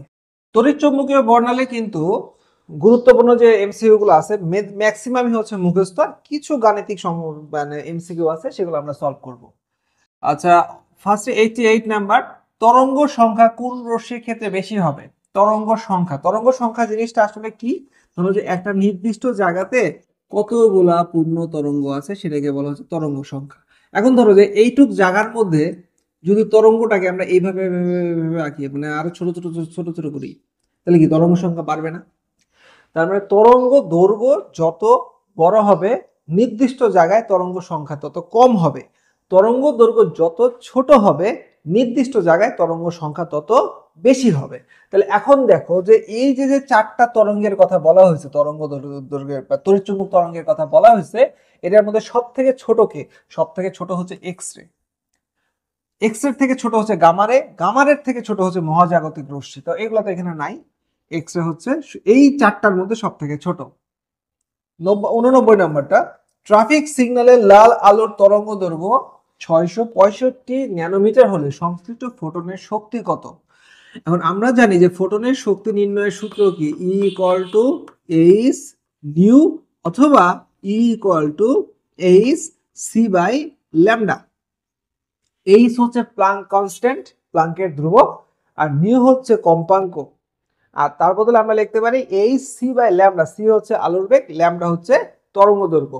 যেহেতু এখানে তরঙ্গ দৈর্ঘ্যটা দেওয়া আছে, অতএব তুমি যে কাজটা করবা যে এইখানে তুমি এইচ এর মান বসাবা 6.626 × 10⁻34, আর সি হচ্ছে যেহেতু আলোর বেগ সেটা হচ্ছে 3 × 10⁸, আর ল্যামডা যেহেতু তরঙ্গ দৈর্ঘ্য এখানে দেওয়া আছে কিন্তু এটা ন্যানোমিটারে দেওয়া আছে, এটাকে মিটারে কনভার্ট করতে হবে। এখন 10⁻⁹, কারণ ন্যানোমিটারকে যদি আমরা মিটারে কনভার্ট করি তাহলে 10⁻⁹ দিয়ে গুণ করতে হবে। কারণ কি? কারণ আমরা জানি যে 1 ন্যানোমিটার = 10⁻⁹ মিটার, এটা মনে রাখতে হবে, ন্যানোমিটার ইকুয়াল। তাহলে এটা ক্যালকুলেশন করলে আমরা সঠিক উত্তর পেয়ে যাব। নেক্সট 90 নাম্বারটা দেখো, 90 নম্বরটা কি বলছে?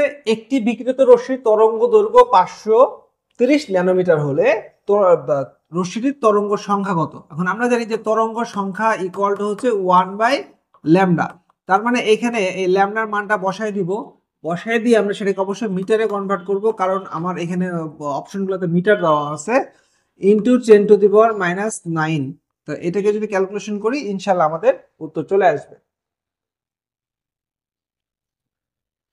51 নাম্বারটা, লাল রশ্মির তরঙ্গ দৈর্ঘ্য এত অ্যাংস্ট্রম হলে তরঙ্গ সংখ্যা কত? ওই সেম জিনিস, খালি অ্যামস্ট্রং ইকুয়াল টু মনে রাখতে হবে যে 1 অ্যামস্ট্রং ইকুয়াল টু হচ্ছে 10⁻⁻10 মিটার, এটুকু মনে রাখলেই হবে। তারপরে ওই সেম সিস্টেম অঙ্ক করতে হবে। 92 নাম্বার, কোন বিকিরিত রশ্মির তরঙ্গ দৈর্ঘ্য সব থেকে বেশি, এটা মুখস্থ। তরঙ্গ দৈর্ঘ্য সব থেকে বেশি কার? এটার মধ্যে ভিজিবল রে, দৃশ্যমান আলো। সব থেকে ছোট হচ্ছে মহাজাগতিক রশ্মি, তারপর হচ্ছে এক্স রে, তারপরে গামা রে, আর সব থেকে বড় হচ্ছে ভিজিবল রে। কোন রশ্মির তরঙ্গ দৈর্ঘ্য অধিক? তরঙ্গ দৈর্ঘ্য অধিক কোনটার, এটা মনে রাখতে হবে, এখানে যে দেওয়া আছে। এখন আমরা হাইড্রোজেনের বর্ণালী থেকে গুরুত্বপূর্ণ এমসিকিউ গুলা নিয়ে আলোচনা করব। হাইড্রোজেনের বর্ণালী পড়ার আগে হাইড্রোজেনের যে বর্ণালী যে 5টা 6টা সিরিজ আছে, প্রথমে ওই সিরিজগুলো আমাদেরকে মনে রাখতে হবে, অবশ্যই মাথায় রাখতে হবে। সিরিজটা মনে রাখার জন্য একটা খুব সুন্দর ছন্দ আছে, সেই ছন্দটা কি?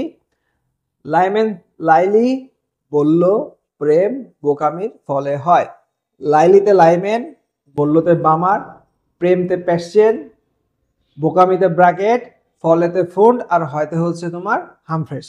এই সিরিজটার সিরিয়াল ওয়াইজ মনে রাখতে হবে। এবং দেখো, অসীম দূরত্বে, আমরা 103 নাম্বারটা দিয়ে শুরু করি। অসীম দূরত্বের শক্তি স্তর থেকে একটি ইলেকট্রন চতুর্থ শক্তি স্তরে স্থানান্তরিত হলে বিকিরিত রশ্মিটি কোন সিরিজভুক্ত হবে? এখন এই সিরিয়াল অনুযায়ী যেটা আমরা বললাম, Lyman series, Balmer series, Paschen series, Brackett, Pfund, Humphreys, এই সিরিয়াল অনুযায়ী চতুর্থ নম্বর কে আসছে? দেখো, প্রথমে হচ্ছে লাইমেন, তারপর হচ্ছে তোমার বামার, প্যাশন, ব্র্যাকেট, তাহলে 4 নম্বরে আসছে ব্র্যাকেট। তাহলে মনে রাখবা যে যদি 4 নাম্বার শক্তি স্তরে ফিরে আসে, ইলেকট্রন যদি দেখা যাচ্ছে যে অসীম থেকে বা যে কোনো জায়গা থেকে যদি 4 নাম্বারে 1 2 3 4 5 4 নাম্বারে ফিরে আসে, তাহলে যে তরঙ্গটা নির্গত হবে সেটা হবে তোমার ওই 4 নাম্বার সিরিজের যে সিরিয়াল ব্র্যাকেট সিরিজ, সেটা হবে তোমার ব্র্যাকেট। লাইমেন বর্ণালী সিরিজ তড়িৎচুম্বকীয় বিকিরণে কোন অঞ্চলে ঘটবে? লাইমেন সিরিজটা হবে তোমার তড়িৎচুম্বকীয় অঞ্চলের আল্ট্রাভায়োলেট রশ্মি। মানে আমরা জানি যে তড়িৎচুম্বকীয় যে অঞ্চল আছে, হাইড্রোজেনের যে 5-6টা সিরিজ আছে, তার মধ্যে শুধু প্রথমটা হচ্ছে আল্ট্রাভায়োলেট, লাইমেন আল্ট্রাভায়োলেট, বামারটা হচ্ছে দৃশ্যমান, আর তারপরে সবগুলাই হচ্ছে কি অতি অবলোহিত রশ্মি বা অবলোহিত রশ্মি। এখন 5 নম্বরটা হাইড্রোজেন বর্ণালীতে অতি বেগুনি অঞ্চলে কোন সিরিজ উৎপন্ন হয়ে থাকে? হাইড্রোজেন অতি বেগুনি অঞ্চলের উৎপন্ন হয় লাইমেন সিরিজ, কারণ লাইমেন হচ্ছে একমাত্র সিরিজ যেটা অতি বেগুনিতে হয়। তারপরে বামান হচ্ছে দৃশ্যমান, বাদ বাকি সবগুলো হচ্ছে অবলোহিত।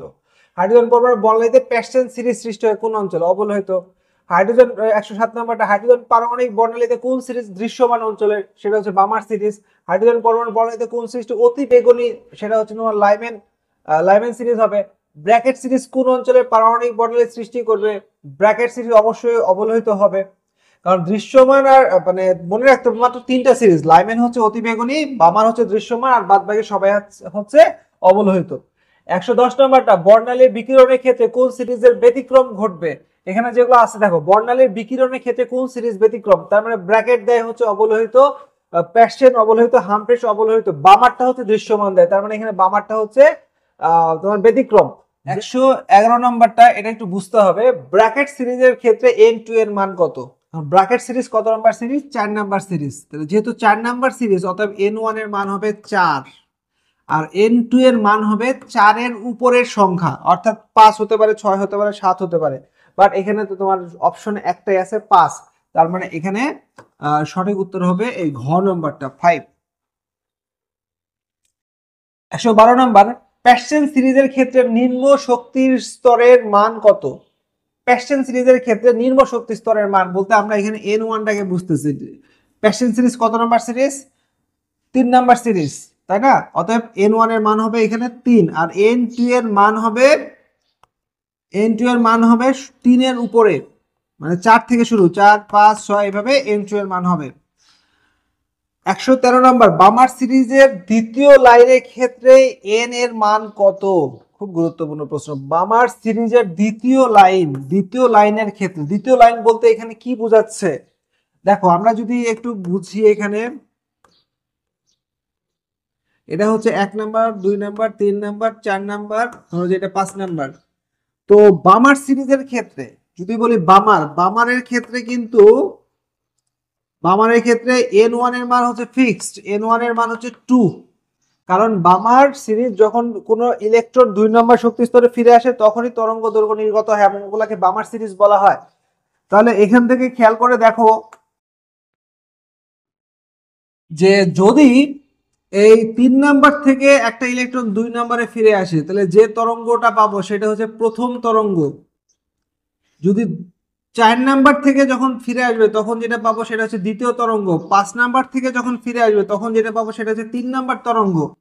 তার মানে আমাকে বলছে যে বামার সিরিজের দ্বিতীয় লাইনের ক্ষেত্রে, দ্বিতীয় লাইন বলতে হচ্ছে তোমার এই লাইনটাকে বোঝাচ্ছে, এই লাইনের ক্ষেত্রে এই লাইনটা কোথায় থেকে ফিরে আসছে, 4 থেকে ফিরে আসছে, তাহলে n2 এর মান হবে 4। এটা বের করার সহজ নিয়মটা হচ্ছে কি, যে তোমাকে যদি দ্বিতীয় লাইন বলে তাহলে বামার সিরিজের ক্ষেত্রে n1 এর মান যত হবে তার থেকে তুমি 2 যোগ করবা। যদি তৃতীয় লাইন বলে তাহলে n1 এর মান যা হবে তার সাথে 3 যোগ করবা। যদি চতুর্থ লাইন বলে তাহলে n1 এর মান যা হবে তার থেকে 4 যোগ করবা তার সাথে, তাহলে হয়ে যাবে। আশা করি বুঝতে পেরেছো।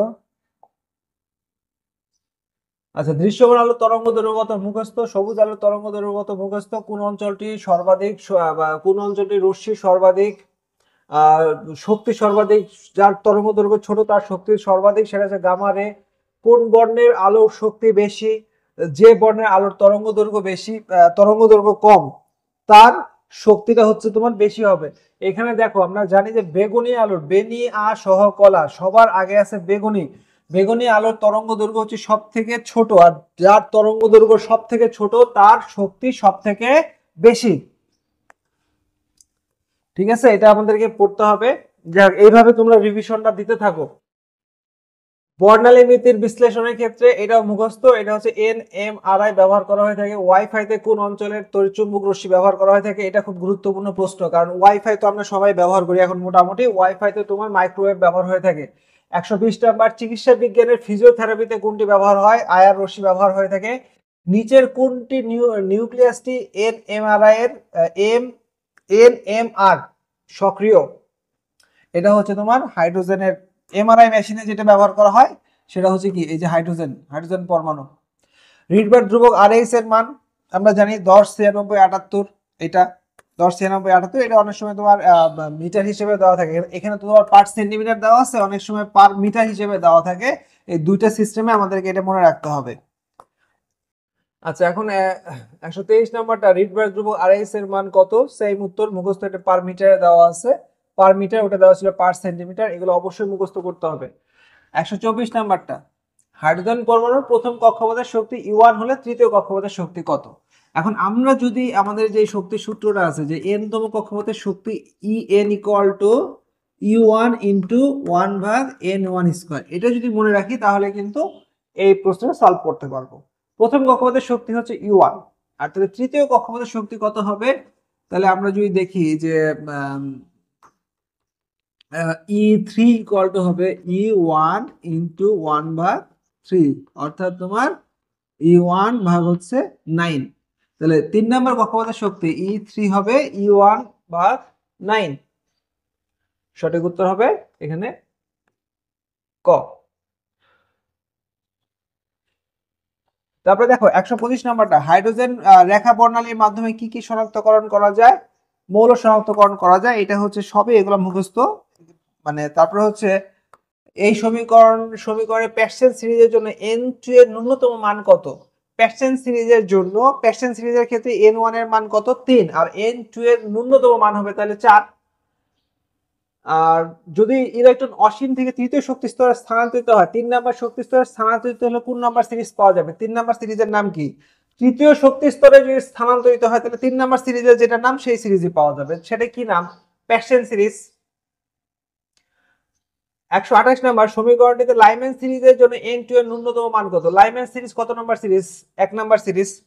তাহলে n1 এর লাইম্যান সিরিজের জন্য n1 এর মান হবে 1, কারণ সিরিজের সিরিয়াল নাম্বারটাই হচ্ছে n1, একটা সিরিজের সিরিয়াল নাম্বারটা। লাইম্যান সিরিজ 1 নম্বরে আছে, অতএব n1 এর মান হবে 1। তাহলে এইখানে n2 এর ন্যূনতম মান কত হবে, 2 হবে। ইলেকট্রনের কোন স্থানান্তরে বামার সিরিজের তৃতীয় রেখার উৎপত্তি ঘটে। বামার সিরিজের জন্য n1 এর মান হচ্ছে 2, কারণ বামার সিরিজের সিরিয়াল হচ্ছে 2। তাহলে n1 এর মান হচ্ছে 2। আর তৃতীয় লাইন, কেন তৃতীয় লাইন, তাহলে 2 এর সাথে আমি 3 যোগ করবো, তাহলে 5 হয়ে যাবে। n2 এর মান হবে তাহলে 5। তাহলে n2 এর এই সঠিক উত্তরটা হবে কত, যে 5 নাম্বার থেকে 2 নাম্বারে। আচ্ছা 31 নাম্বারটা, হাইড্রোজেন পরমাণুর বর্ণালীতে প্যাসচেন সিরিজের জন্য সর্বোচ্চ তরঙ্গ সংখ্যা কত? আগে আমরা জানি যে প্যাসচেন সিরিজের জন্য n1 এর মান হচ্ছে 3। আমাদের যে তরঙ্গ সংখ্যার সমীকরণটা আছে, সূত্রটা আছে, তরঙ্গ সংখ্যা ইকুয়াল টু আর এইচ 1 ভাগ n1 স্কয়ার মাইনাস 1 ভাগ n2 স্কয়ার। তো এটা হচ্ছে তরঙ্গ সংখ্যা নির্ণয়ের সূত্র। এখানে যেহেতু প্যাসচেন সিরিজ বলছে, তার মানে n1 এর মান হচ্ছে 3।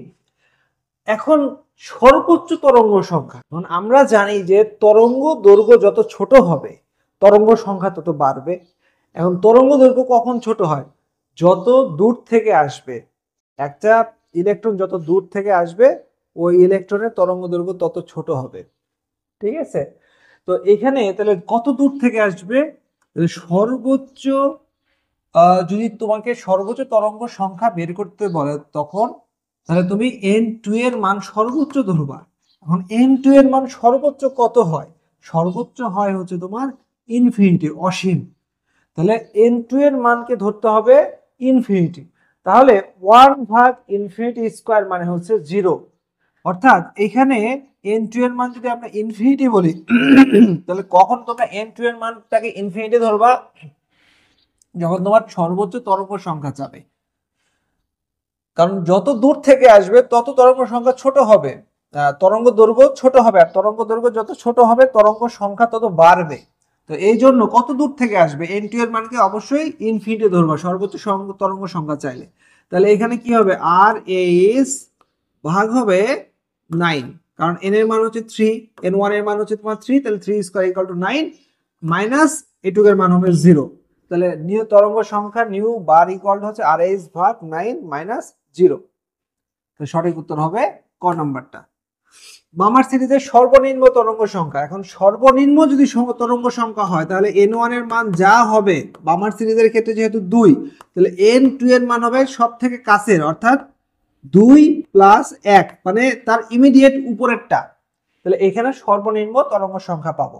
তাহলে n1 এর মান যদি 2 হয় আর n2 এর মান যদি 3 হয়, তাহলে বামার সিরিজের ক্ষেত্রে সর্বনিম্ন তরঙ্গ সংখ্যাটা আমরা এখান থেকে হিসাব করব, হিসাব করে দেখবো যে তোমরা এখান থেকে পাবো হচ্ছে খ নাম্বারটাও সঠিক উত্তর পাবো। আচ্ছা শিখা পরীক্ষার যে অংশটা আছে, শিখা পরীক্ষার সাহায্যে লবণের বিভিন্ন ধাতবমূলক শনাক্তকরণ, এই অংশটা কিন্তু অনেকেরই জটিল লাগে, বাট এই অংশ থেকে কিন্তু এমসিকিউ আসে। আর আজকে যে এমসিকিউ গুলো আমি দেখাবো ইনশাল্লাহ এগুলো পড়ে যাবো ভালো করে, এগুলোর মধ্যে থেকে এমসিকিউ কমন পাবা আল্লাহ যদি চায়। হ্যাঁ, তাহলে আমরা শুরু করি। দেখো 133 নাম্বারটা, শিখা পরীক্ষায় কোন মৌলটি বর্ণ দেখায়। এখন আমি দেখো আমরা অনেক আগেই পড়েছি যে শিখা পরীক্ষায় বেরিলিয়াম ম্যাগনেসিয়াম বর্ণ দেখায় না, এটা আমরা সবাই জানি। জিঙ্কও বর্ণ দেখায় না, বর্ণ দেখায় হচ্ছে পটাশিয়াম। 134 নাম্বারটা, একটি লবণ শিখা পরীক্ষায় ইটের মতো লাল শিখা প্রদর্শন করে।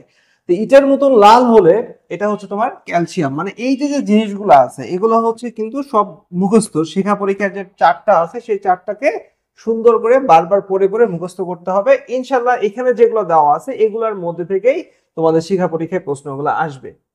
এখন দেখো এই যে 137 নাম্বার, কোনটি শিখা পরীক্ষা দেয় না, বেরিলিয়াম ম্যাগনেসিয়াম শিখা পরীক্ষা দেয় না, এখানে খ নাম্বার উত্তর। 138 নাম্বারটা বেগুনি বর্ণ দেখায় হচ্ছে পটাশিয়াম, বেগুনি বর্ণ দেখায়। আচ্ছা এগুলো হচ্ছে সম্পূর্ণ জ্ঞানমূলক ভাই, এগুলো হচ্ছে তোমাকে মুখস্থ করতে হবে, এখানে এক্সপ্লেইন করে দেওয়ার মতন কিছু নাই।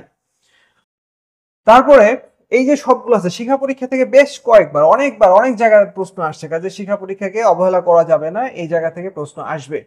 আচ্ছা 146 নাম্বারটা দেখো, অজৈব লবণের ক্ষারীয় বিশ্লেষণে কোন শিখা ব্যবহার করা হয়। শিখা পরীক্ষাতে আমরা জানি যে জারণ শিখা ব্যবহার করা হয়ে থাকে, বা জারণ শিখাটা হচ্ছে একটু অনুজ্জ্বল প্রকৃতির, এটা কিন্তু আমরা অনুধাবনমূলক প্রশ্নে পড়েছি।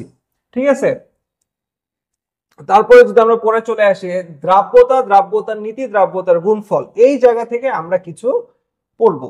মানে এই জায়গাতে একটু এক্সপ্লেন করতে হবে, যারা অনেকে দ্রাব্যতার নীতিটা পড়োনি, যাদের এই দ্রাব্যতার নীতিতে একটু প্রবলেম ফেস হয়, তারা এই ভিডিওগুলো দেখলে বা এই ক্লাসটা দেখলে খুব উপকৃত হবে আশা করি।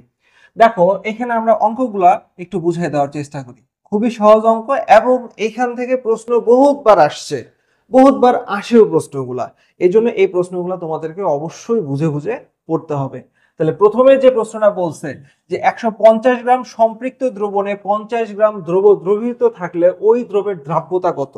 আসলে দ্রাব্যতা নির্ণয়ের আমরা ওই দ্রাব্যতাটা ঐকিক নিয়মেও করতে পারি অথবা এই সূত্র ইউজ করতে পারি যে দ্রাব্যতা S equal to M divided by বড় হাতের এম মাইনাস ছোট হাতের এম ইন্টু 100। এই যে যে সূত্র আছে এই জায়গাতে এমটা কি, এম হচ্ছে দ্রবের ভর, দ্রবের ভর। দ্রব বলতে আমরা কি বুঝি, দ্রব বলতে দ্রব হতে পারে তোমার চিনি, হতে পারে লবণ, কোনো লবণ বা যে কোনো যৌগ দ্রব। আর বড় হাতের এম হচ্ছে দ্রবণের ভর, দ্রবণের ভর। দ্রবণ বলতে কি বুঝি, যেমন তোমার ধরো শরবত, শরবতের মধ্যে পানি আর চিনি আছে, তাহলে শরবত মিশালাম, ওটা একটা দ্রবণ। মানে এই দ্রবণের মধ্যে দ্রবণের মধ্যে দ্রব থাকবে এবং দ্রাবক থাকবে, অর্থাৎ চিনি আর পানি, চিনি হচ্ছে দ্রব, পানি হচ্ছে দ্রাবক, আর দুইটাকে একসাথে মিশালে হয় শরবত, শরবতটা হচ্ছে দ্রবণ। তাহলে বড় হাতের এম হচ্ছে দ্রবণের ভর আর ছোট হাতের এমটা হচ্ছে দ্রবের ভর বা চিনি লবণ যে কোনো যৌগ এটা হতে পারে। তো এইখানে দেখো যে এই যে যে সূত্রটা আছে, এই সূত্রের মানে এই যে যে অঙ্কটা আছে, এই অঙ্কের মধ্যে 150 গ্রাম সম্পৃক্ত দ্রবণে, তার মানে 150 গ্রাম যেটা দেওয়া আছে সেটা হচ্ছে দ্রবণের ভর। দ্রবণের ভর কত আছে 150 গ্রাম, অর্থাৎ এটা হচ্ছে বড় এম এর মান দেওয়া আছে। দ্রবণে 50 গ্রাম দ্রব দ্রবীভূত আছে, তার মানে এটা দেওয়া আছে হচ্ছে তোমার ছোট হাতের এম। তাহলে এখন তুমি যদি মানগুলো বসায় দাও, বড় হাতের এম এর মান পাইছো হচ্ছে 150, ছোট হাতের এম এর মান পাইছো হচ্ছে শুধু 50। তুমি যদি বসাও এখানে কি পাবা, 50 150 মাইনাস 50 ইন্টু হচ্ছে তোমার 100। তাহলে এখন এই 150 থেকে 50 বাদ দিলে থাকবে কত, 100 থাকবে, ওই 100 100 কাটাকাটি, তার দিন শেষে এখানে কি থাকবে, এটার মান আসবে হচ্ছে টোটাল 50, অর্থাৎ দ্রাব্যতা হবে এখানে 50। দ্রাব্যতার এই অঙ্কটা এই সূত্রটা দিয়ে তোমরা নির্ণয় করার চেষ্টা করবা, অধিকাংশ অঙ্ক মিলে যাবে দ্রাব্যতার অঙ্কগুলো। আচ্ছা ঠিক সেই ভাবে এই যে 148 নাম্বার যেটা দেখতে পাচ্ছ, 148 নাম্বারটাও ওই একই টাইপের অঙ্ক। 50 গ্রাম 50 ডিগ্রি সেলসিয়াস তাপমাত্রায় পটাশিয়াম নাইট্রেটের 100 গ্রাম সম্পৃক্ত দ্রবণে, 100 গ্রাম সম্পৃক্ত দ্রবণকে, তার মানে এখানে বড় হাতের এম এর মান দেওয়া আছে, দ্রবণের ভর বাষ্পীভূত করলে 50 গ্রাম অবশেষ পাওয়া গেল। তার মানে এটা হচ্ছে 50 গ্রাম অবশেষ পাওয়া গেল, মানে 50 গ্রাম ওটার মধ্যে মিশানো ছিল, ওই দ্রবণটার মধ্যে 50 গ্রাম মিশানো ছিল, বাষ্পীভূত করার কারণে পানি উড়ে চলে গেছে আর 50 গ্রাম দ্রব পড়ে আছে। তার মানে এখানে দ্রবের ভর হচ্ছে তোমার 50 গ্রাম আর দ্রবণের ভর ছিল হচ্ছে তোমার 100 গ্রাম। তো ঠিক সেম সূত্র, তাহলে দ্রাব্যতা হবে কত, ছোট হাতের এম বড় হাতের এম মাইনাস ছোট হাতের এম ইন্টু 100। এই সেম সূত্রে এখানে তোমার ছোট হাতের এম হচ্ছে তোমার 50, বড় হাতের এম হচ্ছে তোমার 100 মাইনাস 50 ইন্টু 100। তার মানে এখানে টোটাল রেজাল্ট আসবে হচ্ছে তোমার দ্রাব্যতা আসবে হচ্ছে 100। 50 থেকে 50, 100 থেকে 50 বাদ দিলে থাকবে 50, 50 50 কাটাকাটি ইন্টু 100, মানে 100, উত্তর হবে 100। তো এই যে যে অঙ্কগুলো আছে এগুলো খুব ইন্টারেস্টিং অঙ্ক এবং এগুলো খুব সুন্দর করে আসে পরীক্ষাতে, এগুলো পরীক্ষাতে এমসিকিউ আকারে আসে। এখানে তোমার প্রায় প্রত্যেকটা অঙ্ক সেম টাইপের, সেম টাইপ। আচ্ছা এখন 154 নাম্বারটা দেখো, দ্রাব্যতার গুণফল নিচের কোনটির ক্ষেত্রে প্রযোজ্য। স্বল্প দ্রবণীয় আয়নের ক্ষেত্রে দ্রাব্যতার গুণফল প্রযোজ্য, এটা আমাদেরকে মনে রাখতে হবে। 155 নাম্বারটা, এটা হচ্ছে দ্রাব্যতার গুণফল রিলেটেড যে প্রবলেমগুলো আছে, আগেরটা ছিল দ্রাব্যতা রিলেটেড, এগুলো হচ্ছে দ্রাব্যতার গুণফল রিলেটেড। 155 নাম্বারটা কি বলেছে দেখো, জিঙ্ক ফসফেট এর দ্রাব্যতার গুণফল প্রকাশ করো।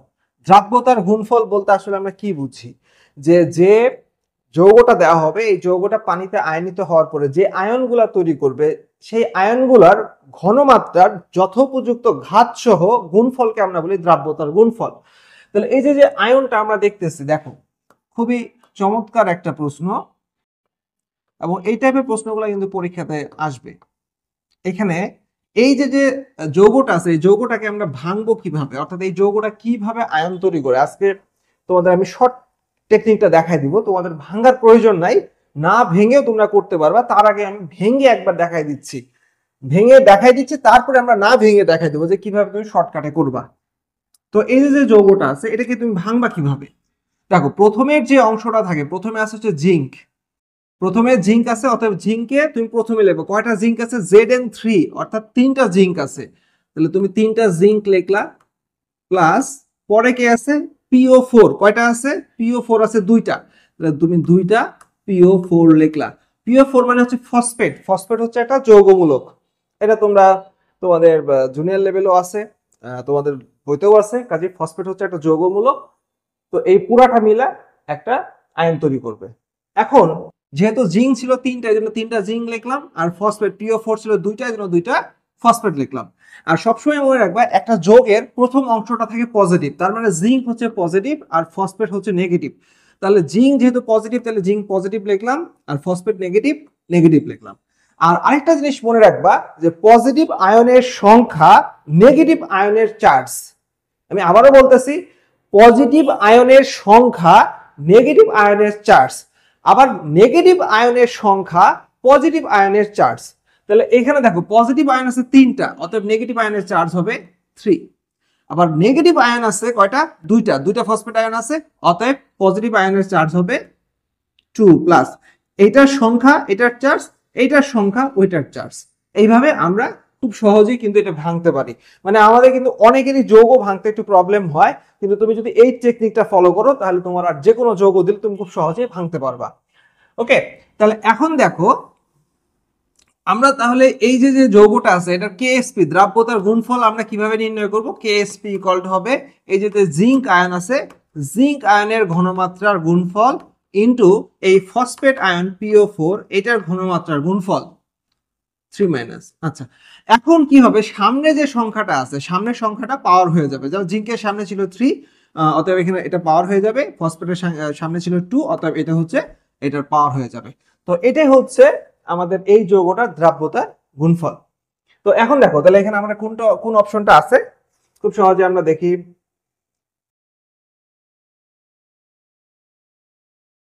উত্তরটা মিলবে হচ্ছে এটা, এই যে ঘ নম্বরটা, হ্যাঁ, এই গ নম্বরটা হচ্ছে আমাদের উত্তরের সাথে মিলে যাচ্ছে। তো এইভাবে আমরা দ্রাব্যতার গুণফলের মধ্যে সম্পর্কটা নির্ণয় করব। আচ্ছা, এখন দেখো এর পরের অংশটাতে, পরেরটাতে চলে যাই। আরো এই টাইপের আরো কিছু অঙ্ক আছে, এগুলো আমরা যদি ভাঙি তাহলে, যেমন এই যে 156 নম্বর যেটা দেওয়া আছে, 156 নম্বরটা, ক্যালসিয়াম ফসফেটের দ্রাব্যতার গুণফল কোনটি? আচ্ছা, ক্যালসিয়াম ফসফেটের সংকেতটা কি? এখন ক্যালসিয়ামের সংকেত হচ্ছে Ca আর ফসফেটের সংকেত হচ্ছে PO4। তো ফসফেটের যোজনী হচ্ছে 3, ক্যালসিয়ামের যোজনী হচ্ছে 2। ফসফেটের যোজনী হচ্ছে 3, ক্যালসিয়ামের যোজনী হচ্ছে 2। যাদের যোজনীতে প্রবলেম আছে, আমি তোমাদেরকে একটা কথা বলি, যাদের যোজনীতে প্রবলেম আছে তারা, আমার একটা ইউটিউবে ভিডিও দেওয়া আছে যে আমরা মোটামুটি মাত্র তুমি 30-40 সেকেন্ডে বা 1 মিনিটের মধ্যে 50টা মৌলের যোজনী তুমি মুখস্থ করে নিতে পারবা। ওই ভিডিওটা একটু দেখে নিবা। তো ক্যালসিয়ামের যোজনী যেহেতু 2, অতএব ক্যালসিয়ামের যোজনী বসবে হচ্ছে ফসফেটের কাছে, আর ফসফেটের যোজনী যেহেতু 3, ওটা বসবে হচ্ছে ক্যালসিয়ামের কাছে, অর্থাৎ ক্যালসিয়াম ফসফেটের সংকেত হবে এইটা Ca3PO4 2। তাহলে এই ক্যালসিয়াম ফসফেটের দ্রাব্যতার গুণফলের মধ্যে সম্পর্ক কোনটা, আমি এটা একটা ভেঙে দেখাচ্ছি, যে ক্যালসিয়াম এটা হচ্ছে তোমার এখানে হবে 3 আর PO4 এই জায়গা হবে 2, এটাকে যদি বিয়োজিত করি আমরা তাহলে কি হবে, দেখো আমি ওই আগের নিয়মটাও ফলো করি, ক্যালসিয়াম আছে 3টা, তাহলে 3 ক্যালসিয়াম, আর ফসফেট আছে কয়টা, প্লাস 2টা ফসফেট আছে 2PO4। ঠিক আছে, এখন যেহেতু ক্যালসিয়াম সামনে আছে, সামনে থাকলে সেটা পজিটিভ, বা ধাতুগুলো সাধারণত পজিটিভ হয়, অতএব এটা পজিটিভ লিখলাম, এটা পরে আছে এটা হচ্ছে নেগেটিভ লিখলাম।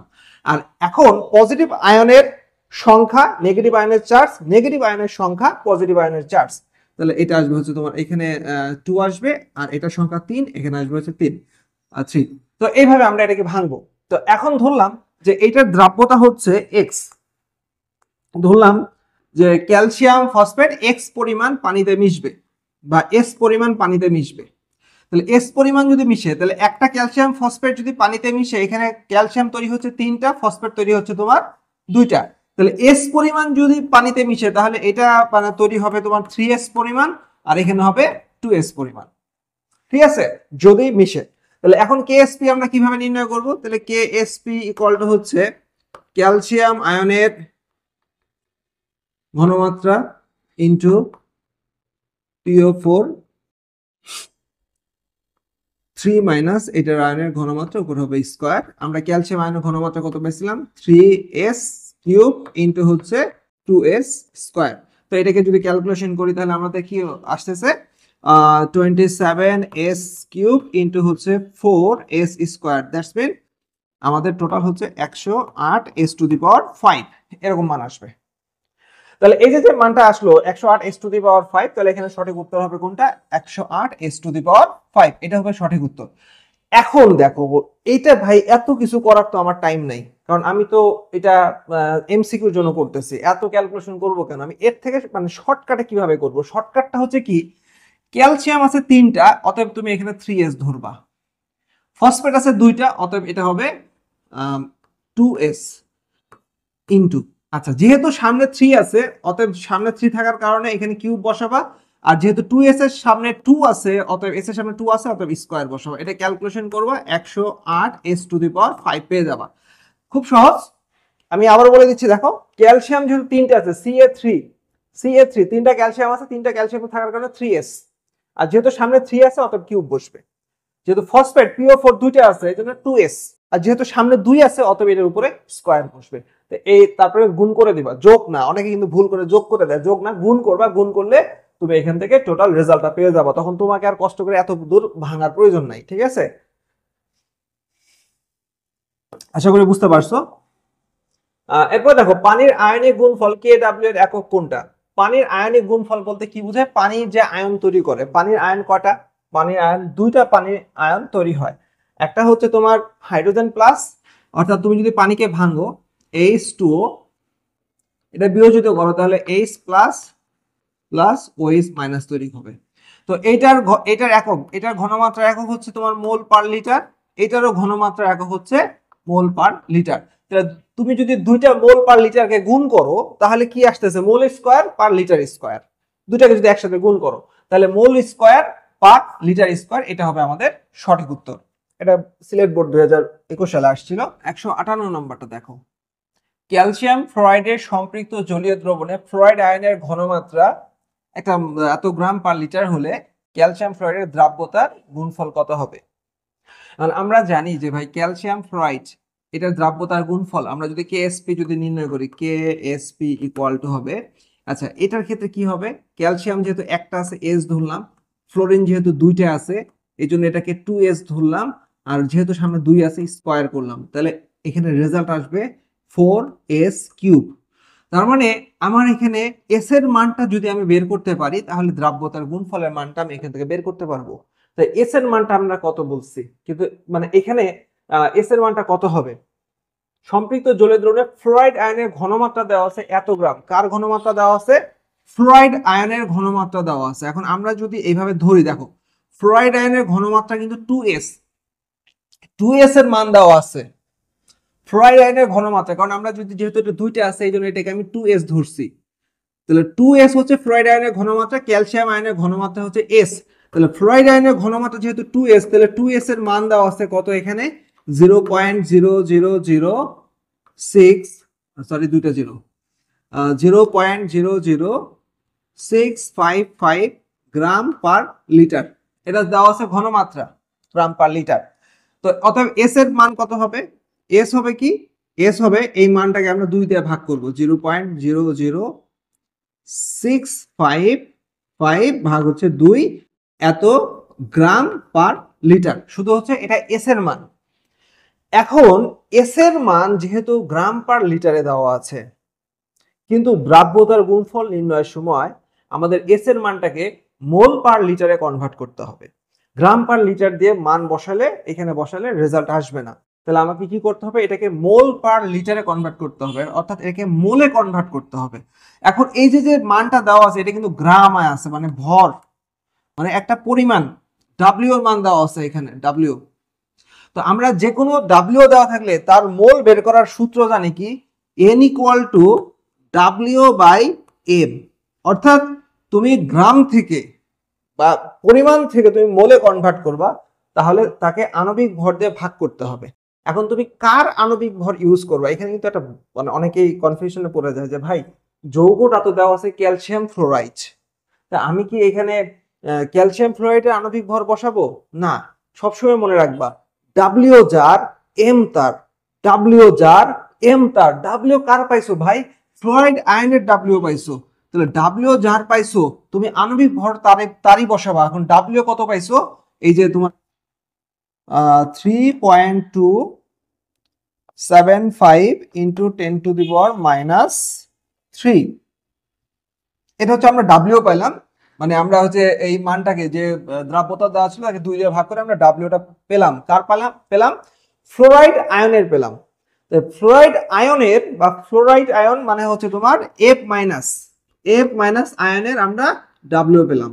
তাহলে এখন এর ভর কত? এর পারমাণবিক ভর যেটা হয় সেটা হচ্ছে কার? নিউক্লিয়াসের হয়। নিউক্লিয়াসের সাথে ইলেকট্রন যাতায়াতের কোনো সম্পর্ক নাই। অতএব ফ্লোরিনের ভর হচ্ছে এখানে 19। আমরা এখানে 19 বসাবো। 19 বসায় যে এটা পাবো, যে মানটা পাবো ভাগ হচ্ছে 19 বসালে পাবো হচ্ছে 1.723 ইন্টু 10⁻³ এটা হচ্ছে আমরা কি পেলাম? এত মোল পার লিটার। অর্থাৎ এই যে এটা পেলাম আমরা এস এর মান পেলাম। এখানে তোমার আমি এন দিয়ে দেখাচ্ছি, তুমি ডাইরেক্ট এখানে করবে। এখানে এন এগুলো বসানোর দরকার নেই, ডাইরেক্ট যে ভাগফলটা পাবা সেইটাকে আবার 19 দিয়ে ভাগ করে ফেলবা, আণবিক ভর ভাগ করে মোল পার লিটারে লিখে দিবা। এখন এই মানটা তুমি এই জায়গায় বসালে উত্তর পেয়ে যাবে। অর্থাৎ আমরা যে মানটা পেয়েছি এটাকে যদি আমরা এই জায়গায় বসাই তাহলে 4 ইন্টু 1.7 টু তোমার ধরো যে 4 বসালাম ইন্টু 10⁻⁻⁴ কিউব। আচ্ছা, এটাকে এখন ক্যালকুলেশন করি। আচ্ছা, এটা উত্তর আসে 2.049 ইন্টু 10⁻⁻11। অর্থাৎ দেখো এটা হচ্ছে 10⁻⁻11 ঘ নম্বর উত্তর। তো বোঝা গেল এটা, এই অঙ্কগুলো আমরা কিভাবে করব। অঙ্কগুলো কিন্তু খুব সহজ। এখানে দুটা জিনিস খেয়াল রাখতে হবে। একটা জিনিস হচ্ছে যে তোমার অবশ্যই গ্রাম পার লিটারে বসানো যাবে না, এটাকে মোল পার লিটারে কনভার্ট করতে হবে। আর মোল পার লিটারে কনভার্ট করার সময় আণবিক ভর অর্থাৎ ডাব্লিউ যার দেওয়া থাকবে, এমটা আণবিক ভরটা তার হবে। ডাব্লিউ যদি আয়নের দেওয়া থাকে আণবিক ভরটা আয়নের হবে, ডাব্লিউ যদি যৌগের দেওয়া থাকে ওই আণবিক ভরটাও যৌগেরই লিখতে হবে। ঠিক আছে, ওকে। তাহলে আমরা এইভাবে ঠিক সেম 160 নাম্বার 61 নাম্বারটা সেম টাইপের। আর তোমরা যদি কোনো অঙ্ক নিয়ে কোনো প্রবলেম থাকে তাহলে আমার ভিডিওর কমেন্টসে জানাবে, আমি সেই অঙ্কগুলো এক্সপ্লেন করে আলাদা কোনো ভিডিও দিব ইনশাল্লাহ। ঠিক আছে, এগুলো খুবই সহজ অঙ্ক। তো এই যে দ্রাব্যতা গুণফল থেকে সবগুলো অঙ্ক ইনশাল্লাহ করে যাবা, সুন্দর করে এই অঙ্কগুলো করে যাবা। তাহলে প্রত্যেকটা বসে বসে ক্যালকুলেশন করবা। এইখানে ক্যালকুলেশন করে এই পিডিএফটা তোমরা কালেক্ট করে রাখবা। পিডিএফটা কালেক্ট করে এই অঙ্কগুলো প্র্যাকটিস করবা। আই থিঙ্ক তুমি যদি এই অঙ্কগুলো বুঝে বুঝে প্র্যাকটিস করে যাও, এর বাইরে থেকে আর আসার কোনো সুযোগ নাই। ইনশাল্লাহ এগুলো থেকেই তোমার কমন পড়বে। তারপরে দেখো আমরা যে আরেকটা অঙ্ক এখান থেকে ট্রাই করি, সম্মিলিত বোর্ডে আসছে তোমার 2018 সালে। ক্যালসিয়াম ফ্লোরাইডের দ্রাব্যতা এত মোল পার লিটার হলে দ্রাব্যতা গুণফল কত? ভাই একদম ইজি অঙ্ক। দ্রাব্যতা দেওয়া আছে, দ্রাব্যতার গুণফল নির্ণয় করতে হবে। এখানে তো মোল পার লিটারে দেওয়া আছে, আগেরটা তো আমাদেরকে মোল পার লিটারে ছিল না, আগেরটা ছিল গ্রাম পার লিটারে, সেটাকে মোল পার লিটারে কনভার্ট করতে হচ্ছে। তো এটা তো আরো সহজ। 167 নাম্বারটা, ক্যালসিয়াম হাইড্রোক্সাইডের দ্রাব্যতা এত মোল হলে কেএসপি কত? দ্রাব্যতা দেওয়া আছে, এস এর মান দেওয়া আছে, তোমার কেএসপি চাইছে। এখান থেকে তাহলে সম্পর্কটা কি? কেএসপি করলে কি আসবে দেখো, এখানে এটাকে ধরবো আমরা এস, এটা যেহেতু দুইটা আছে 2s ধরবো, আর যেহেতু সামনে 2 আছে উপরে দেবো স্কয়ার। তাহলে এটা যদি ক্যালকুলেশন করি তাহলে কি আসবে? 4s³ কত সহজ, জাস্ট খালি এস এর মানটা বসাই দিবা, এখানে রেজাল্ট চলে আসবে। 100 আচ্ছা 168 নাম্বারটা, সময়ের প্রভাব বিদ্যমান কোনটিতে? এখন দেখো সময়ের মানে কি, ধরো যে একটা দ্রবণের মধ্যে দুইটা যৌগ মিশানো হয়েছে, এখন দুইটা যৌগ থেকে একই টাইপের আয়ন আসছে, দ্রবণের মধ্যে মিশতেছে, তার মানে কি এটাকে বলা হচ্ছে সমায়ন। অর্থাৎ একটা নির্দিষ্ট দ্রবণের মধ্যে দুই ধরনের যৌগ মিশানো হয়েছে এবং দুইটা যৌগে একটা কমন আয়ন, একই আয়ন আসে, এই ধরনের একে বলা হচ্ছে সমায়ন।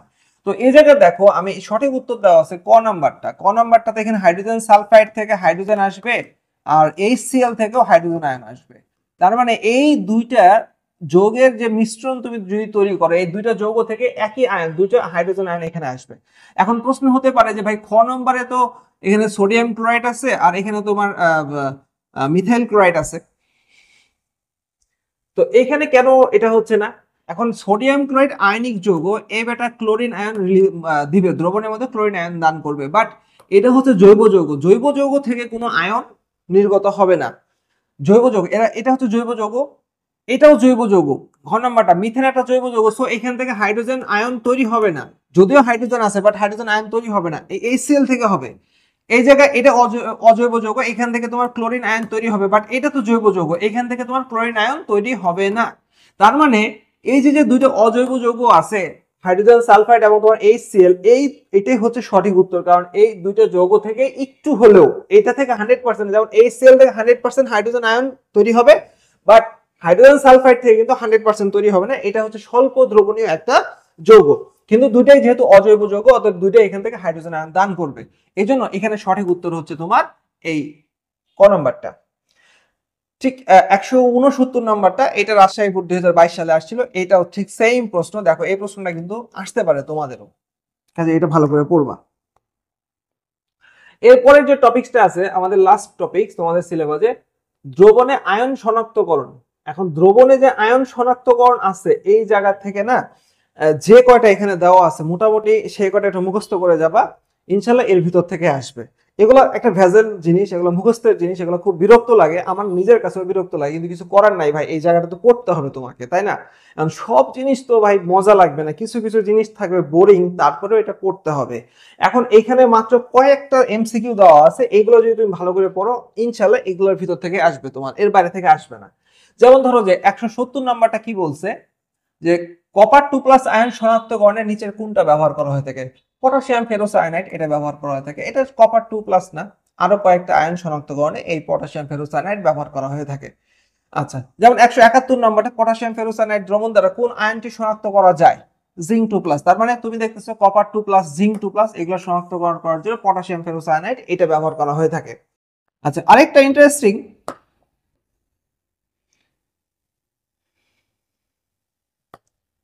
172 নম্বরটা দেখো, এই 172 নাম্বারটাতে বলছে পটাশিয়াম পাইরো এন্টিমোনেট নির্ণয় কোন আয়ন শনাক্তকরণে ব্যবহার করা হয়ে থাকে? পটাশিয়াম পাইরো এন্টিমোনেট খুবই গুরুত্বপূর্ণ একটা, এটা কিন্তু ভাই পড়ে নিবা, এই সংকেতটাও পড়ে নিবা, এটা খুব বেশি আসে। পটাশিয়াম পাইরো এন্টিমোনেট নির্ণয় কোন আয়ন শনাক্তকরণে ব্যবহার করা হয়ে থাকে? এটা হচ্ছে তোমার সোডিয়াম আয়ন শনাক্তকরণে এটা ব্যবহার হয়ে থাকে। দেখো 173 নাম্বারটাও ঠিক সেম, সোডিয়াম আয়ন শনাক্তকরণে ব্যবহার হয় কোনটা? এই যে পটাশিয়াম পাইরো এন্টিমোনেট, খ নম্বর উত্তর K2, H2, Sb2, O7, সবই 2, খালি O যায় 7 হয়ে গেছে, ঠিক আছে? তো এই সংকেতটা মনে রাখবা যে এটা হচ্ছে পটাশিয়াম পাইরো এন্টিমোনেটের সংকেত, এটা দিয়ে তোমার সোডিয়াম আয়ন শনাক্তকরণ করা হয়, এটা কিন্তু প্রায় প্রায় আসে। 174 নাম্বারটা, একটি অজৈব লবণের জলীয় দ্রবণে পটাশিয়াম সায়ানাইড দ্রবণ যোগ করাতে সাদা পদক্ষেপ পড়লো, মানে এটা আসলে তাহলে ধনাত্মক আয়নটি কোনটি? এটা হচ্ছে তোমার জিঙ্কের। কারণ দেখো জিঙ্ক কিন্তু সাদা পদক্ষেপ দিবে, কেন সাদা পদক্ষেপ দিবে মনে রাখবা, তো জিঙ্ক তো ভাই অবস্থান্তর মৌল না, জিঙ্ক তো তোমার অবস্থান্তর মৌলের বাইরে, জিঙ্ক ডিব্লক মৌল বাট অবস্থান্তর মৌল না, আর যারা অবস্থান্তর মৌল না তারা সাধারণত সাদা পদক্ষেপ দিবে। এখানে তোমার আয়রন অবস্থান্তর, আয়রন 2+, আয়রন 3+, কপার 2+, এর সবাই অবস্থান্তর মৌল, অতএব এখানে তোমার জিঙ্ক 2+ হচ্ছে ডিব্লক বাট অবস্থান্তর না, এই জন্য জিঙ্ক সাদা তোমার পদক্ষেপ দিবে। তারপরে দেওয়া আছে কোন বিকারক দিয়ে কপার 2+ এবং আয়রন 2+ উভয় শনাক্তকরণ করা যায়? অ্যামোনিয়াম দ্রবণ দিয়ে শনাক্তকরণ করা যায়। 176 নম্বর সেম টাইপের। আচ্ছা, 178 নাম্বারটা দেখো, নিচের কোন আয়নটি নেসলার দ্রবণের সাথে বিক্রিয়া করে বাদামি পদক্ষেপ দেয়? এটা খুব গুরুত্বপূর্ণ, তোমাদের যে আয়ন শনাক্তকরণ আছে, আয়ন শনাক্তকরণে নেসলার দ্রবণ দিয়ে একটা আয়ন শনাক্তকরণের কথা বলা হয়েছে, সেটা হচ্ছে অ্যামোনিয়াম আয়ন শনাক্তকরণ। এটা কিন্তু মুখস্থ করতে হবে, এটা খুবই গুরুত্বপূর্ণ। তারপর কোন আয়ন শনাক্তকরণে নেসলার বিকারক ব্যবহার করা হয়? অ্যামোনিয়াম। তারপরে কোনটি শনাক্তকরণে পটাশিয়াম টেট্রাআয়োড ও মার্কিউরেট যৌগ এবং সোডিয়াম হাইড্রোক্সাইডের মিশ্রণ ব্যবহার করা হয়ে থাকে? 180 নাম্বারটা, 180 নাম্বারটা একটু খেয়াল করে দেখো, 180 নাম্বারটা কোন আয়ন কোনটি শনাক্তকরণে পটাশিয়াম টেট্রাআয়োড ও মার্কিউরেট যৌগ এবং তোমার সোডিয়াম হাইড্রোক্সাইডের মিশ্রণ ব্যবহার করা হয়ে থাকে? এই জায়গাতে কিন্তু ভাই এই যে মিশ্রণটা, এটাই কিন্তু তোমার নেসলার দ্রবণ। এবং এই নেসলার দ্রবণ দিয়ে আমরা জানি যে অ্যামোনিয়াম আয়ন শনাক্তকরণ করা হয়ে থাকে। নেসলার বিকারক ব্যবহার করে নিচে কোন আয়ন শনাক্তকরণ করা হয়ে থাকে অনেকবার আসছে। এবং দেখো 182 নম্বরটা কোনটি নেসলার বিকারক, আমি যেটা বললাম যে পটাশিয়াম টেট্রা আয়োডোমার্কিউরেট এবং তোমার পটাশিয়াম বা সোডিয়াম হাইড্রোক্সাইড দ্রবণ, এটাকে বলা হচ্ছে নেসলার বিকারক। হ্যাঁ, তো এই যে নেসলার বিকারক দিয়ে অ্যামোনিয়াম আয়ন শনাক্তকরণ করা হয়ে থাকে এবং নেসলার বিকারকের সংকেতটা পড়বা, কারণ আয়ন শনাক্তকরণ থেকে এমসিকিউ তোমাদের আসবে। তারপরে সালফেট আয়ন শনাক্তকরণে কমন বেরিয়াম নাইট্রেট ব্যবহার করা হয়ে থাকে, বেরিয়াম নাইট্রেট ব্যবহার করা হয় সালফেট আয়ন শনাক্তকরণে। তারপরে তোমার ল্যাবরেটরিতে ক্যালাসিত লবণের আর্দ্রতা মুক্তকরণের জন্য কোনটি ব্যবহার করা হয়ে থাকে? ডেসিকেটর। ডেসিকেটর মানে হচ্ছে যেটা দিয়ে সাধারণত যে কোনো লবণকে শুকানো হয়ে থাকে, আর্দ্রতা দূর করার জন্য এই ডেসিকেটরটা ব্যবহার করা হয়ে থাকে। তাহলে দেখো এই যে যে এমসিকিউ দেওয়া আছে এখানে 185টা এমসিকিউ দেওয়া আছে, মোটামুটি সবগুলো এমসিকিউ আমরা আলোচনা করছি এবং এটা সুন্দর করে সাজানো দেওয়া সাজায় দেওয়া আছে। কিন্তু তোমরা যদি মনে করো যে ভাই এই পিডিএফটা আমাদের লাগবে, তাহলে আমার হোয়াটসঅ্যাপ নাম্বারে যোগাযোগ করবা। এই হোয়াটসঅ্যাপ নাম্বারে পিডিএফ এর মূল্য রাখা হয়েছে মাত্র 50 টাকা। তোমরা যদি মনে করো যে ভাই এই পিডিএফটা নিয়ে তোমরা পড়তে পারো, এখানে তোমার জ্ঞানমূলক অনুধাবনমূলক সবকিছুই দেওয়া আছে একসাথে এবং এমসিকিউ দেওয়া আছে এবং যে সিকিউ গুলা তোমাদের আসবে মানে টোটাল এই অধ্যায়টা গোছানো একটা নোট আকারে দেওয়া আছে এই পিডিএফটা। তোমাদের যদি মনে হয় এটা লাগবে তোমরা নিতে পারো, আর নেওয়ার জন্য অবশ্যই এই হোয়াটসঅ্যাপ নাম্বারে যোগাযোগ করতে হবে। আর তাছাড়া যদি মনে করো যে না ভাই আমাদের আগে থেকে এই সোর্সগুলো আছে, দ্যাটস ফাইন, তোমরা সেই সোর্সগুলো অ্যাপ্লাই করে পড়াশোনা করবা। তবে পড়াশোনা করবো তোমাকে সামনে যেহেতু আর বেশি দিন নাই এই, কিন্তু তোমরা যদি একটু মনোযোগ দিয়ে পড়ো, যেমন কেমিস্ট্রি পরীক্ষার আগে তোমাদের 5-6 দিন সময় আছে, তুমি যদি সেই টাইমটা তো ভালো করে পড়ো ইনশাল্লাহ অনেক ভালো কিছু করতে পারবা। কাজেই তোমাদের জন্য সবার দোয়া থাকবে এবং তোমরা মনোযোগ দিয়ে এই পিডিএফটা প্র্যাকটিস করবা, শুরু থেকে শেষ পর্যন্ত ভিডিওটা দেখবা, ইনশাল্লাহ তোমাদের দ্বিতীয় অধ্যায় নিয়ে আর কোনো প্রবলেম থাকবে না। ওকে, ভালো থেকো, আল্লাহ হাফেজ।